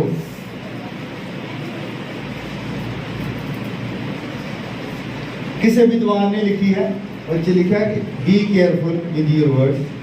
Once they are said, they can be only forgiven, not forgotten. ये कहना भी कुछ भी तुसी बोलते हो मुँह चो हमेशा सावधान रहो, कुछ भी अनाप शनाप ना बोलो। जेड़ा भी तुसी शब्द बोलते हो माफ तो हो सकता है, तो भुलेगा कि अगले में। मान लो किसी ने कुछ कहता तो माफ कर देता, तुम कोई सजा नहीं, तो लड़दा नहीं, पर वो याद तो रहिंदा ही है कि मैंने इदा कहा। अरे मैं कहना कोई भी शब्द अपने मुंह दे विचों कट दियो तो पहला सोचो। जब टाइटैनिक बनाउण वाले इंजीनियर नूं पत्रकारां ने पूछा कि तुसी इहदे बारे की कहंदे हो, इहदी बनावट बारे की कहंदे? इंजीनियर का मतलब हुंदा है उहनूं बनाउणा। वो कहंदा कि ये इन्ना मजबूत बना दिता है कि खुदा भी इहनूं तोड़ नहीं सकता। और टुट्टा पता कितना? खुदा ने अपने पानी नूं जिहड़ा समुद्र दे विच नूं ठंडा करना शुरू कर दिता और पानी वो जिहड़ा बर्फ बन गया। मैं उहदे खत्म होने की कहानी बताता। अज तक साइंस नूं लभी दी पई थी हाथ किदां टुटा। उसे समुद्र दे विच जिथे जाना सी इन्नी ज्यादा ठंड हो गई कि वो जिहड़ा पानी जिहड़ा सी वो बर्फ दे तोंदे बन गया और बर्फ दे तोंदियां दे विच जदों जहाज टकराया वो गब्बियों टुट गया। कोई तूफान जिदा तूफाना दे नाल जा जाते कुछ भी नहीं किया। परमेश्वर ने अपनी रोशनी जिहड़ा प्रभु यीशु मसीह की है चानन है, सूरज ओदे कोल रोशनी लेंदा है, ओने अपनी रोशनी थोड़ी जी घटा ली और टाइटैनिक जिहड़ा टुट गया दो हिस्से। ये फल जिन्हें पकदे हैं पौधे उगदे हैं, ये सारा रोशनी का कमाल है। ये पतरस जानदा सीगा और मैं चंगी तरह तुहानूं दसना चाहता, तुसीं भी जान लो कि ये रोशनी जो है सब कुछ ये प्रभु यीशु मसीह है। और कोई भी शब्द मुंह दे विचों इदां दा ना निकले कि वो जिहड़ा जीवन दी गल्लां ने। ਉਹੀ ਦਰਵਾਜ਼ਾ ਹੈ, ਜਿੱਥੇ ਮਰਜੀ ਦੌੜ ਲਓ, ਜਿੱਥੇ ਮਰਜੀ। ਜਦ ਦਰਵਾਜ਼ਾ ਹੀ ਬੰਦ ਹੈ, ਜਾਓਗੇ ਕਿੱਥੇ? ਟੱਕਰਾਂ ਮਾਰਦੇ ਰਹੋਗੇ। ਦਰਵਾਜ਼ਾ ਜਿਹੜਾ ਹੈ ਉਹ ਕਿਸੇ ਜਗ੍ਹਾ ਦੇ ਉੱਤੇ ਐਂਟਰੀ ਹੋਣ ਵਾਲੀ ਚੀਜ਼ ਨੂੰ ਕਹਿੰਦੇ ਆ। ਜਦ ਮੈਂ ਇੱਕ ਵਾਰੀ 에어ਪੋਰਟ ਤੇ ਸੀਗਾ, ਮੈਂ ਦਿੱਲੀੋਂ ਆਦਮਪੁਰ ਆਉਣਾ ਸੀ, ਔਰ ਮੇਰੇ ਕੋਲ ਸਭ ਕੁਝ ਦਾ ਟਿਕਟ ਵਗੈਰਾ, ਬੋਰਡਿੰਗ ਪਾਸ ਸਾਰਾ ਸੀ। ਮੈਂ ਬਿਲਕੁਲ ਤਿਆਰ ਬੈਠਾ ਸੀ, ਔਰ ਦਰਵਾਜ਼ੇ ਦੇ ਵਿੱਚੋਂ ਅੱਗੇ 100 ਗਜ ਦੀ ਦੂਰੀ ਵੀ ਨਹੀਂ ਹੋਣੀ, ਉੱਥੇ ਜਹਾਜ਼ ਖੜਾ ਸੀ, ਲੱਗਾ ਸੀ। ਔਰ ਮੈਂ ਮਾੜੀ ਜੀ ਬੇਪਰਵਾਹੀ ਮੇਰੀ, ਮੈਂ ਕਿਹਾ ਵੀ ਹਜੇ ਹੈਗੇ 5-7 ਮਿੰਟ। ਮੈਂ ਉੱਠ ਕੇ ਤਾਂ ਵਾਲੇ ਦੁਆਲੇ ਦੇਖਣ ਲੱਗ ਪਿਆ, ਚਲੋ ਵਿੱਚ ਬੈਠਣਾ ਹੀ ਆ, ਔਰ ਦਰਵਾਜ਼ਾ ਬੰਦ ਹੋ ਗਿਆ। ਅੱਛਾ, ਦਰਵਾਜ਼ਾ ਬੰਦ ਹੋ ਗਿਆ, ਉਹ ਜਾਣ ਨਹੀਂ ਦਿੰਦੇ ਫਿਰ। ਦਰਵਾਜ਼ਾ ਮੇਨ ਚੀਜ਼ ਹੈ। ਤੁਸੀਂ ਕਿਸੇ ਵੀ ਘਰ ਦੇ ਵਿੱਚ ਬਿਨਾਂ ਦਰਵਾਜ਼ੇ ਤੋਂ ਨਹੀਂ ਜਾ ਸਕਦੇ ਹੋ। ਬਾਈਬਲ ਦੇ ਵਿੱਚ ਇੱਕ ਕਹਾਣੀ ਵੀ ਹੈ ਕਿ ਉਹ ਇੱਕ ਵਾਰੀ ਕਿਸੇ ਅਮੀਰ ਬੰਦੇ ਨੇ ਆਪਣੇ ਲੜਕੇ ਦੇ ਵਿਆਹ ਦੇ ਵਿੱਚ ਲੋਕਾਂ ਨੂੰ ਆਮੰਤਰਿਤ ਕੀਤਾ। ਉਹ ਬਹੁਤ ਸਾਰੇ ਲੋਕ ਆਏ, ਤਾਂ ਉੱਥੇ ਉਹ ਬੰਦਾ ਜਿਹੜਾ ਸੀ ਇੱਕ ਬਿਨਾਂ ਹੀ ਉਹ ਸ਼ਾਹੀ ਕੱਪੜਿਆਂ ਤੋਂ ਉੱਥੇ ਤੁਰਿਆ ਫਿਰੇ। ਉਹਨੂੰ ਬੁਲਾਇਆ ਗਿਆ, ਕਹਿੰਦੇ ਉਹਨਾਂ ਨੂੰ ਉਹ ਸ਼ਾਹੀ ਕੱਪੜਿਆਂ ਦਾ ਕਰਕੇ ਉਹਨੂੰ ਉਹਦੇ ਕੋਲ ਹੈ ਨਹੀਂ, ਇਸ ਕਰਕੇ ਨਹੀਂ ਕੱਢਿਆ ਗਿਆ। ਉਹਨਾਂ ਨੂੰ ਪਤਾ ਹੈ ਕਿ ਬੰਦਾ ਕਿਸੇ ਗਲਤ ਰਾਸਤੇ ਤਾਂ ਨਹੀਂ ਆਇਆ ਹੈ, ਕਿ ਅਗਰ ਇਹ ਗੇਟ ਤਾਂ ਨਹੀਂ ਆਉਂਦਾ ਤਾਂ ਗੇਟ ਦੇ ਉੱਤੇ ਉਹਨੇ ਬੰਦੇ ਖੜੇ ਕੀਤੇ ਸੀ ਜਿਹੜੇ ਉਹਨਾਂ ਨੂੰ ਪੁਸ਼ਾਕਾਂ ਦਿੰਦੇ ਸੀ। ਪਹਿਲਾਂ ਇਦਾਂ ਹੁੰਦਾ ਸੀਗਾ, ਹੁਣ ਸਾਡੇ ਤੇ ਖਤਮ ਹੋ ਗਿਆ। ਪਹਿਲਾਂ ਇਦਾਂ ਹੁੰਦਾ ਸੀ, ਜਦੋਂ ਕਿਸੇ ਦਾ ਵਿਆਹ ਹੁੰਦਾ ਸੀ, ਕਿਸੇ ਬੰਦੇ ਦਾ ਵਿਆਹ ਹੁੰਦਾ ਸੀ, ਜਦੋਂ ਉੱਥੇ ਸੱਦਦੇ ਸੀ ਤੇ ਉਹਨਾਂ ਨੂੰ ਇੱਕ ਡਰੈਸ ਦਿੱਤਾ ਜਾਂਦਾ ਸੀ ਪਾਉਣ ਦੇ ਲਈ, ਕਿ ਜਦੋਂ ਅੰਦਰ ਬੰਦਾ ਜਾਵੇ, ਅੰਦਰ ਜਿਹੜੇ ਲੋਕ ਸੇਵਾ ਕਰਦੇ ਆ, ਉੱਥੇ ਕਿਸੇ ਨੂੰ ਅਮੀਰੀ ਗਰੀਬੀ ਦਾ ਅਹਿਸਾਸ ਨਾ ਹੋਵੇ। ਭਾਵੇਂ ਉੱਥੇ ਕੋਈ 10,000 ਵਾਲਾ ਸੂਟ ਪਾ ਕੇ ਗਿਆ ਹੈ, ਉਹਨੇ ਉੱਥੇ ਲਾ ਦੇਣਾ ਗੇਟ ਤੇ, ਤੇ ਭਾਵੇਂ ਕੋਈ ਕੁੜਤੇ ਪਜਾਮੇ 'ਚ ਗਿਆ ਹੈ, ਉਹਨੇ ਵੀ ਲਾ ਦੇਣਾ। ਪਰ ਜਦੋਂ ਅੰਦਰ ਜਾਣਗੇ ਤਾਂ ਸਾਰੇ ਇੱਕੋ ਵਰਗੇ ਲੱਗਣਗੇ। ਅਮੀਰ ਗਰੀਬ ਦਾ ਭੇਦਭਾਵ ਜਿਹੜਾ ਹੈ ਉਹ ਖਤਮ ਹੋ ਕਰਕੇ ਉਹ ਇਹ ਸੀਗਾ ਵਿਆਹਾਂ ਦੇ ਵਿੱਚ ਪਹਿਲਾਂ। ਉਹ ਕਹਿੰਦਾ ਇਹ ਬੰਦਾ ਇਹਦੇ ਕੋਲ ਹੈ ਹੀ ਨਹੀਂ ਕਿਸੇ, ਉਹ ਕਹਿੰਦਾ ਇਹਨੂੰ ਬੰਨ ਲਓ। ਇਹਦਾ ਮਤਲਬ ਵੀ ਇਹ ਤਾਕੀ ਥਾਣੀ ਵੜਿਆ ਹੈ, ਇਹਦਾ ਮਤਲਬ ਇਹ ਨੁਕਸਾਨ ਵੀ ਪਹੁੰਚਾ ਸਕਦਾ। ਦਰਵਾਜ਼ਾ ਹੈ, ਤੁਸੀਂ ਕਿਸੇ ਵੀ ਦੂਸਰੇ ਦਰਵਾਜ਼ੇ ਥਾਣੀ ਪਰਮੇਸ਼ਰ ਦੇ ਕੋਲ ਨਹੀਂ ਜਾ ਸਕਦੇ ਹੋ। ਉਹਦਾ ਇੱਕੋ ਹੀ ਇੱਕ ਦਰਵਾਜ਼ਾ ਹੈ, ਇੱਕੋ ਹੀ ਰਾਸਤਾ ਹੈ, ਉਸੇ ਰਾਸਤੇ ਦੇ ਉੱਤੇ ਚੱਲਣਾ ਹੈ, ਉਸੇ ਦਰਵਾਜ਼ੇ ਥਾਣੀ ਵੜਨਾ ਹੈ। ਔਰ ਉਹ ਰਾਹ ਦੇ ਉੱਤੇ ਚੱਲਣ ਦੇ ਲਈ ਜਿਹੜੀ ਰੋਸ਼ਨੀ ਹੈ ਉਹ ਪ੍ਰਭੂ ਯਿਸੂ ਮਸੀਹ ਹੈ, ਨਹੀਂ ਤਾਂ ਤੁਸੀਂ ਹਨੇਰੇ ਦੇ ਵਿੱਚ ਚਲੇ ਜਾਓਗੇ। ਰੋਸ਼ਨੀ ਦੇ ਵਿੱਚ ਚੱਲਣਾ ਉਹੀ ਸੱਚਾਈ ਹੈ, ਔਰ ਦੁਨੀਆ ਦੇ ਵਿੱਚ ਕੋਈ ਹੋਰ ਸੱਚਾਈ ਹੈ ਹੀ ਨਹੀਂ। ਉਹੀ ਚਟਾਨ ਹੈ ਜਿਹਦੇ ਉੱਤੇ ਅਸੀਂ ਆਪਣਾ ਜੀਵਨ ਉਸਾਰ ਸਕਦੇ ਹੋ, ਜਿਹਦੇ ਉੱਤੇ ਅਸੀਂ ਆਪਣਾ ਘਰ ਬਣਾ ਸਕਦੇ ਹਾਂ, ਜਿਹਦੇ ਵਿੱਚ ਅਸੀਂ ਹਮੇਸ਼ਾ ਰਹਿਣਾ ਹੈ। ਉਹ ਘਰ ਦਾ ਮੈਂ ਦੱਸ ਦਿੱਤਾ ਕਿ ਸਾਡਾ ਹੀ ਜਿਹੜਾ ਸਰੀਰ ਹੈ ਹੀ ਸਾਡਾ ਘਰ ਹੈ। ਉਹੋ ਹੀ ਜੀਵਤ ਜਲ ਦਾ ਸੋਤਾ ਹੈ, ਔਰ ਉਹੋ ਹੀ ਕੱਲ ਅੱਜ ਤੇ ਯੁਗੋ ਯੁਗ ਇੱਕੋ ਜਿਹਾ ਹੈ। ਇਹ ਪਤਰਸ ਇਹ ਸਾਰੀਆਂ ਗੱਲਾਂ ਜਾਣਦਾ ਸੀ। ਉਹਨੇ ਪ੍ਰਭੂ ਯਿਸੂ ਮਸੀਹ ਨੂੰ ਛੱਡਿਆ ਨਹੀਂ, ਚਾਹੇ ਉਹਨੂੰ ਆਪਣੀ ਕੁਰਬਾਨੀ ਦੇਣੀ ਪਏ। ਕੀ ਤੁਸੀਂ ਅੱਜ ਜਾਣ ਲਿਆ ਹੈ ਪ੍ਰਭੂ ਯਿਸੂ ਮਸੀਹ ਕੀ ਹੈ? ਜਾਣ ਲਿਆ? ਕੀ ਤੁਸੀਂ ਪ੍ਰਭੂ ਯਿਸੂ ਮਸੀਹ ਨੂੰ ਛੱਡ ਸਕਦੇ ਹੋ? ਇਹਨੂੰ ਸਿਰਫ ਗੱਲਾਂ ਨਹੀਂ ਸਮਝਣਾ, ਇਹ ਜੀਵਨ ਦੀ ਗੱਲ ਹੈ। ਹਾਲੇਲੂਇਆ, ਇਹ ਜੀਵਨ ਦੀ ਗੱਲ ਹੈ। ਜੀਵਨ ਜਿਹੜਾ ਹੈ ਪ੍ਰਭੂ ਯਿਸੂ ਮਸੀਹ ਹੈ, ਉਹਦੀ ਗੱਲ ਹੈ। ਤੇ ਪ੍ਰਭੂ ਯਿਸੂ ਮਸੀਹ ਜਿਹੜਾ ਹੈ ਉਹਨੂੰ ਬਹੁਤ ਹੋਰ ਵੀ ਕਰੈਕਟਰ, ਮੈਂ ਸਿਰਫ 7 ਕਰੈਕਟਰਾਂ ਦੇ ਨਾਲ ਉਹਨੂੰ ਮਿਲਾਇਆ ਹੈ। ਔਰ ਜਦ ਅਸੀਂ ਯੂਹੰਨਾ ਦੀ ਕਿਤਾਬ ਪੜ੍ਹਦੇ ਹਾਂ, ਉਹਦੇ ਵਿੱਚ ਉਹਨੇ 21 ਤਰੀਕੇ ਦੇ ਨਾਲ ਪ੍ਰਭੂ ਯਿਸੂ ਮਸੀਹ ਨੂੰ ਦੱਸਿਆ ਹੈ। ਇਹਦੇ 21 ਚੈਪਟਰ ਹਨ, ਔਰ 21 ਤਰ੍ਹਾਂ ਦੇ ਨਾਲ ਹੀ ਉਹਨੇ ਪ੍ਰਭੂ ਯਿਸੂ ਮਸੀਹ ਨੂੰ ਦੱਸਿਆ। ਜਦੋਂ ਇਹ ਸ਼ੁਰੂ ਹੁੰਦਾ ਹੈ, ਇਸ ਤੋਂ ਬਾਅਦ ਅਸੀਂ ਜਲਦੀ ਖਤਮ ਕਰਨਾ ਹੈ, ਮੈਂ ਹੋਰ ਇੱਕ ਜਗ੍ਹਾ ਜਾਣਾ ਹੈ। ਇਸੇ ਯੂਹੰਨਾ ਨੇ ਸ਼ੁਰੂ ਕਿੱਥੋਂ ਕੀਤਾ ਹੈ? ਮੈਂ ਉਹ ਪਹਿਲੀ ਆਇਤ ਜਿਹੜੀ ਹੈ ਇਹ ਪੜ੍ਹ ਕੇ ਫਿਰ ਸਮਾਪਤ ਕਰੂੰਗਾ। ਉਹ ਕਹਿੰਦਾ ਆਦ ਵਿੱਚ ਸ਼ਬਦ ਸੀ। ਪਹਿਲਾ ਅਧਿਆਇ ਪਹਿਲੀ ਹੈ। ਆਦ ਵਿੱਚ ਸ਼ਬਦ ਸੀ, ਔਰ ਸ਼ਬਦ ਪਰਮੇਸ਼ਵਰ ਦੇ ਸੰਗ ਸੀ। ਹੁਣ ਇੱਥੇ ਦੇਖੋ ਲੱਗਦਾ ਹੈ, ਉਹ ਕਹਿੰਦਾ ਆਦ ਵਿੱਚ ਸ਼ਬਦ ਸੀ ਤੇ ਸ਼ਬਦ ਪਰਮੇਸ਼ਵਰ ਦੇ ਸੰਗ ਸੀ। ਦੋ ਚੀਜ਼ਾਂ ਲੱਗਦੀਆਂ ਕਿ ਸ਼ਬਦ ਸੀ ਤੇ ਉਹ ਪਰਮੇਸ਼ਵਰ ਦੇ ਸੰਗ ਸੀ, ਅਤੇ ਕਹਿੰਦਾ ਸ਼ਬਦ ਪਰਮੇਸ਼ਵਰ ਸੀ। शब्द कौन है? परमेश्वर। अब परमेश्वर कौन है? यीशु मसीह। ਤੇ ਜੀਵਨ ਦੀ ਗੱਲ ਕੌਣ ਹੈ? ਪ੍ਰਭੂ ਯਿਸੂ ਮਸੀਹ। ਅਗਰ ਸਾਡੀ ਕੋਈ ਵੀ ਗੱਲ ਸੰਗਤੀ ਦੇ ਵਿੱਚ ਪ੍ਰਭੂ ਯਿਸੂ ਮਸੀਹ ਦੀ ਗੱਲ ਤੋਂ ਲਾਂਭੇ ਦੀ ਗੱਲ ਹੋਵੇ, ਉਹ ਅਸੀਂ ਆਪਣੀ ਬੁੱਧ ਦਾ ਇਸਤੇਮਾਲ ਕਰ ਰਹੇ ਹਾਂ, ਉਹ ਪਵਿੱਤਰ ਆਤਮਾ ਵੱਲੋਂ ਨਹੀਂ ਆ। ਉਹ ਪਵਿੱਤਰ ਆਤਮਾ ਦੀ ਅਗਵਾਈ ਦੇ ਵਿੱਚ ਨਹੀਂ ਚੱਲਣਾ ਹੋਇਆ, ਉਹ ਫਿਰ ਬੰਦਾ ਕਿਸੇ ਹੋਰ ਚੀਜ਼ ਦੀ ਅਗਵਾਈ ਦੇ ਵਿੱਚ ਚੱਲਦਾ। ਪ੍ਰਚਾਰ ਪਵਿੱਤਰ ਆਤਮਾ ਦੀ ਅਗਵਾਈ ਦੇ ਵਿੱਚ ਹੈ।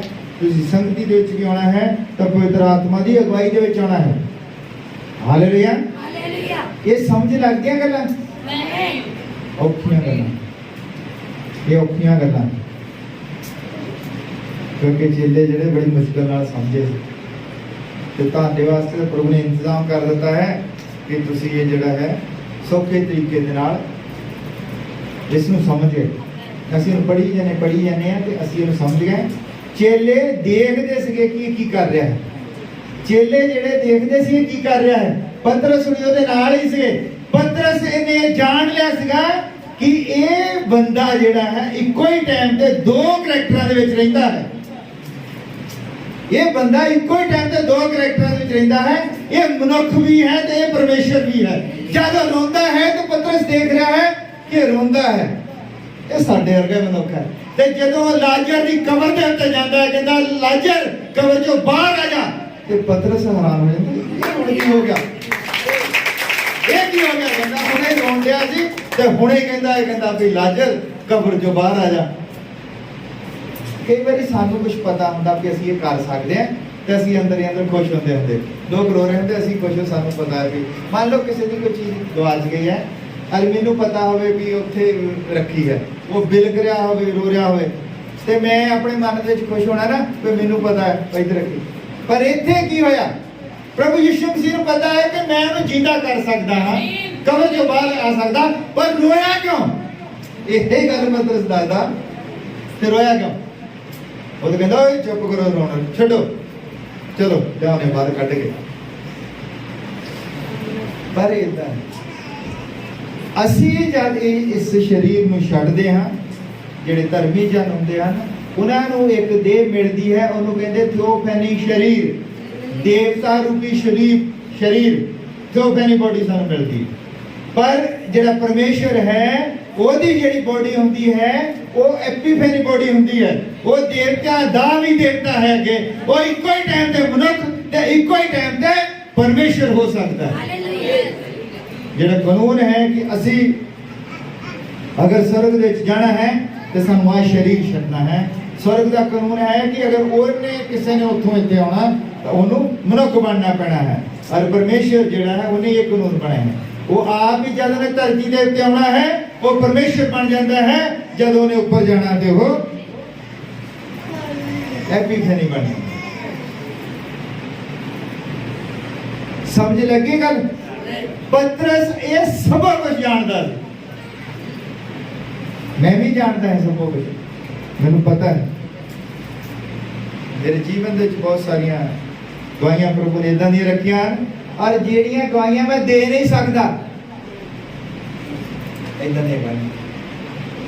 ਇੱਕ ਬੰਦਾ ਇਦਾਂ ਦੀ ਜਗ੍ਹਾ ਤੇ ਫਸਿਆ ਹੁੰਦਾ, ਉਹਨੂੰ ਹੀ ਪਤਾ ਹੁੰਦਾ, ਫਿਰ ਉਹਦਾ ਯਿਸੂ ਮਸੀਹ ਜਾਣਦਾ ਤਾਂ ਬੰਦਾ ਜਾਣਦਾ। ਇਦਾਂ ਦੀਆਂ ਚੀਜ਼ਾਂ ਦੇ ਵਿੱਚ ਬੰਦਾ ਫਸ ਜਾਂਦਾ ਤੇ ਉਹ ਮੈਂ ਦਵਾਂਗਾ ਗਵਾਹੀ। ਤੋ ਇਦਾਂ ਨਾ ਸੋਚ ਪਤਾ ਨਹੀਂ ਕਿਹੜੀ ਗਵਾਹੀ ਹੈ। ਅਗਲੇ ਐਤਵਾਰ ਨੂੰ ਗਵਾਹੀ ਦਵਾਂਗੇ ਜੋ ਪ੍ਰਭੂ ਨੇ ਕਿੱਦਾਂ ਉਹਦੇ ਵਿੱਚੋਂ ਕੱਢਿਆ ਕਿ ਕਿੱਦਾਂ ਹੋਇਆ। ਬਹੁਤ ਤਗੜੀ ਗਵਾਹੀ ਹੈ ਔਰ ਮੈਂ ਹਮੇਸ਼ਾ ਮਹਿਸੂਸ ਕੀਤਾ ਹੈ ਕਿ ਪ੍ਰਭੂ ਮੇਰੇ ਅੰਗ ਸੰਗ ਹੈ। ਤੇ ਕਈ ਵਾਰ ਅਸੀਂ ਗਲਤੀਆਂ ਕਰ ਲੈਂਦੇ ਹਾਂ।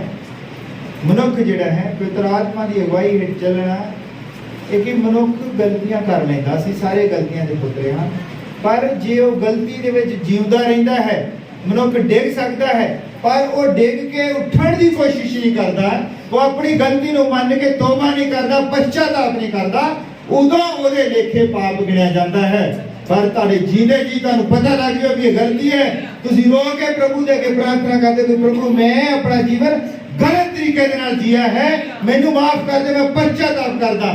ਇਹੀ ਤੋਬਾ ਹੈ। ਔਰ ਉਸ ਤੋਂ ਬਾਅਦ ਜੇ ਤੁਸੀਂ ਅਗਲਾ ਜੀਵਨ ਜੀਂਦੇ ਹੋ ਉਹਦੇ ਵਿੱਚ ਪ੍ਰਭੂ ਦੇ ਜੀਵਨ ਦੀਆਂ ਗੱਲਾਂ ਹੁੰਦੀਆਂ। ਹਾਲੇਲੂਇਆ। ਇਹ ਹੈ ਪ੍ਰਭੂ ਦੇ ਜੀਵਨ ਦੀਆਂ ਗੱਲਾਂ। ਪਰ ਜੇ ਤੁਸੀਂ ਕੋਈ ਗਲਤੀ ਕਰਦੇ ਹੋ, ਬਸ ਗਲਤੀ ਦੇ ਵਿੱਚ ਹੀ ਜੀ ਜਾਂਦੇ ਹੋ, ਉਹ ਫਿਰ ਤੁਸੀਂ ਉਸੇ ਗਲਤੀ ਵਿੱਚ ਜੀਂਦੇ ਜੀਂਦੇ ਮਰ ਜਾਂਦੇ ਹੋ ਤਾਂ ਇਹ ਤੁਹਾਡੇ ਲਈ ਪਾਪ ਗਿਣਿਆ ਜਾਂਦਾ। ਤੁਸੀਂ ਸਾਰਾ ਜੀਵਨ ਚਾਹੇ ਗਲਤ ਹੋ, ਭਾਈ ਬ੍ਰਾਹਨਮ ਨੇ ਕਿਹਾ ਹੈ ਕਿ ਤੁਹਾਡੇ ਜੀਵਨ ਦੇ ਆਖਰੀ ਪਲ ਇਹ ਸਾਬਿਤ ਕਰ ਦਿੰਦੇ ਹਨ ਕਿ ਤੁਹਾਡਾ ਜੀਵਨ ਕੀ ਸੀ।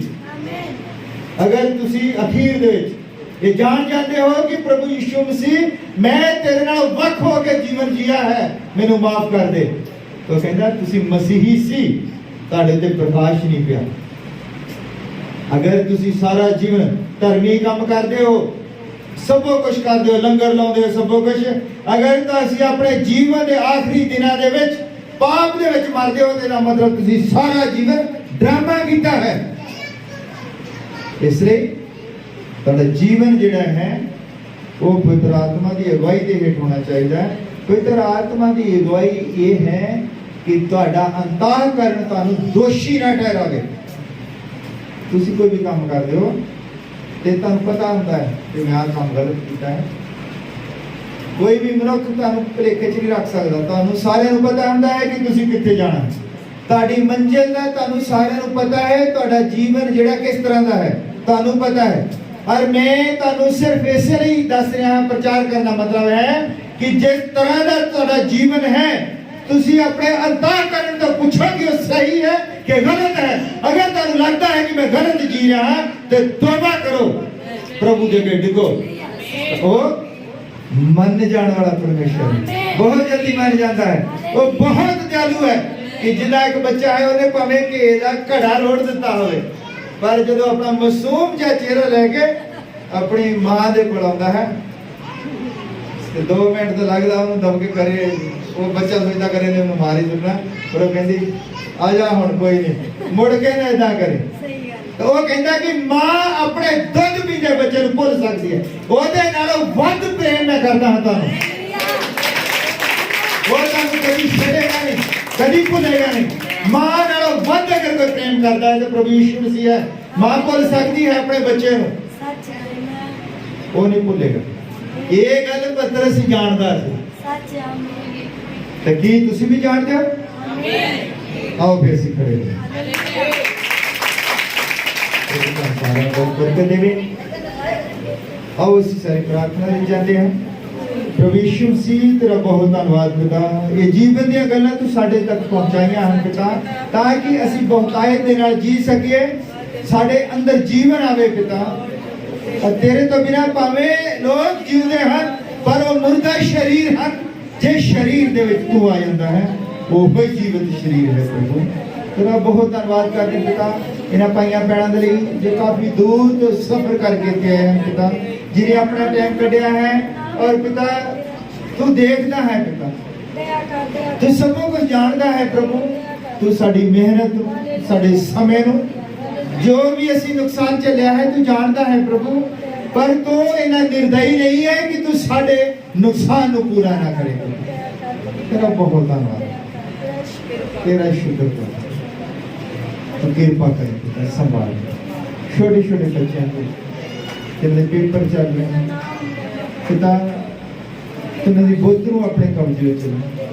ਵਧੀਆ ਸਿਹਤ ਨਹੀਂ ਪਿਤਾ, ਜਿਆਦੇ ਪੜ੍ਹਦੇ ਹਨ ਪਿਤਾ, ਬੜੀ ਮਿਹਨਤ ਦੇ ਨਾਲ ਪੜ੍ਹਦੇ ਹਨ ਪ੍ਰਭੂ। ਇਹਨਾਂ ਦੀਆਂ ਅੱਖਾਂ ਦਾ ਖਿਆਲ ਰੱਖੀ ਪਿਤਾ, ਤੂੰ ਕਿਰਪਾ ਕਰੇ ਪਿਤਾ, ਇਹਨਾਂ ਦੀ ਬੁੱਧ ਦਾ ਖਿਆਲ ਰੱਖੀ ਪਿਤਾ। ਔਰ ਇਹਨਾਂ ਦੇ ਮਾਂ ਪਿਓ ਜਿਹਨਾਂ ਨੂੰ ਪੜ੍ਹਾਉਣਾ ਚਾਹੁੰਦੇ ਹਨ ਉਹਨਾਂ ਨੂੰ ਬਹੁਤਾਇਤ ਦੇ ਨਾਲ ਬਰਕਤ ਦੇ, ਤਾਂ ਕਿ ਇਹ ਬੱਚੇ ਜੋ ਵਧੀਆ ਤਰੀਕੇ ਨਾਲ ਪੜ੍ਹ ਸਕਣ। ਪ੍ਰਭੂ ਤੂੰ ਕਿਰਪਾ ਕਰ। ਅਜੇ ਭਾਈ ਭੈਣ ਬਹੁਤ ਦੂਰ ਤੋਂ, ਕੋਈ ਕਰਤਾਰਪੁਰ ਤੋਂ, ਕੋਈ ਦਸੂਹੇ ਤੋਂ ਲੰਬੇ ਸਫ਼ਰ ਕਰਕੇ ਆਏ ਹਨ ਪਿਤਾ, ਤੇ ਜ਼ਰੂਰ ਉਹਨਾਂ ਦੇ ਘਾਟਿਆਂ ਦੀ ਭਰਪਾਈ ਕਰੇਗਾ। ਤੇਰਾ ਬਹੁਤ ਧੰਨਵਾਦ। ਅਸੀਂ ਜਾਣਦੇ ਹਾਂ ਤੇ ਵਚਨ 'ਚ ਲਿਖਿਆ ਹੈ ਕੋਈ ਅਗਰ ਇੱਕ ਕਦਮ ਤੇਰੀ ਵੱਲ ਵੱਧਦਾ ਹੈ ਤੇ ਪ੍ਰਭੂ ਜਦ ਤੂੰ ਉਹਦੇ ਵੱਲ ਵੱਧਦਾ ਹੈ ਤਾਂ ਸਭ ਕੁਝ ਸਾਰੇ ਘਾਟੇ ਪੂਰੇ ਕਰ। ਕਿਉਂਕਿ ਸਾਡੇ ਜੀਵਨ ਦੇ 1000 ਸਾਲ ਤੇਰੇ ਲਈ ਇੱਕ ਦਿਨ ਦੇ ਬਰਾਬਰ ਹਨ, ਔਰ ਸਾਡਾ ਹਜ਼ਾਰਾਂ ਹੀ ਕਦਮ ਚੱਲਣਾ ਤੇਰੇ ਇੱਕ ਕਦਮ ਤੇ ਵੀ ਪਿਤਾ ਉਹ ਤੋਂ ਵੀ ਛੋਟਾ ਹੈ। ਜਦ ਤੂੰ ਕਦਮ ਵਧਾਵੇਂਗਾ ਪਿਤਾ ਤੇ ਸਾਡੀਆਂ ਸਾਰੀਆਂ ਕਮੀਆਂ ਕੱਟੀਆਂ ਦੂਰ ਹੋ ਜਾਣਗੀਆਂ। ਅੱਜ ਬੇਸ਼ੱਕ ਅਸੀਂ ਗਰੀਬ ਹਾਂ, ਅੱਜ ਅਸੀਂ ਬਿਮਾਰ ਹਾਂ, ਅੱਜ ਅਸੀਂ ਨਿਰਬੁੱਧ ਹਾਂ, ਅੱਜ ਅਸੀਂ ਲਾਚਾਰ ਹਾਂ, ਇੱਕ ਦਿਨ ਹੋਵੇਗਾ ਪਿਤਾ ਜਦ ਅਸੀਂ ਤੇਰੇ ਨਾਲ ਹੋਵਾਂਗੇ ਪ੍ਰਭੂ। ਹਾਲੇਲੂਇਆ। ਫਿਰ ਨਾ ਕੋਈ ਲਾਚਾਰੀ, ਨਾ ਕੋਈ ਬਿਮਾਰੀ, ਨਾ ਕੋਈ ਕਰਜ਼ਾ, ਕੁਛ ਨਹੀਂ ਹੋਵੇਗਾ, ਸਿਰਫ ਤੇਰੀ ਮਹਿਮਾ ਹੋਵੇਗੀ ਪਿਤਾ। ਤੂੰ ਕਿਰਪਾ ਕਰ, तेरा काम, तेरी महिमा, तू ही है पिता जो संभाल के रखे। और पिता जब की एक फूल पर से जाना है संति देते, तू दया करी पिता, तू संभाल के रखे, तेरी कृपा चाहते हैं प्रभु यीशु। तू ही है जो मनुष्य के मुंह को इस्तेमाल करता है प्रभु। तू कृपा करी पिता, संभाल के जिन्हें भाई बहन वचन सुन और जीवन ਦੀਆਂ ਗੱਲਾਂ ਨੂੰ ਜਾਣ ਸਕਣ ਔਰ ਕਹਿ ਸਕਣ ਕਿ ਜੀਵਨ ਦੀਆਂ ਗੱਲਾਂ ਪ੍ਰਭੂ ਤੇਰੇ ਕੋਲ ਹੈ, ਅਸੀਂ ਕਿੱਥੇ ਜਾਈਏ। ਇਸ ਸੰਭਾਲ ਕਿਰਪਾ ਕਰ ਇਹ ਦੁਆ ਪ੍ਰਭੂ ਯਿਸੂ ਮਸੀਹ ਦੇ ਨਾਮ ਵਿੱਚ। ਆਮੀਨ। ਆਖਿਰ ਗੀਤ ਗਾ ਲੈਂਦੇ ਹਾਂ।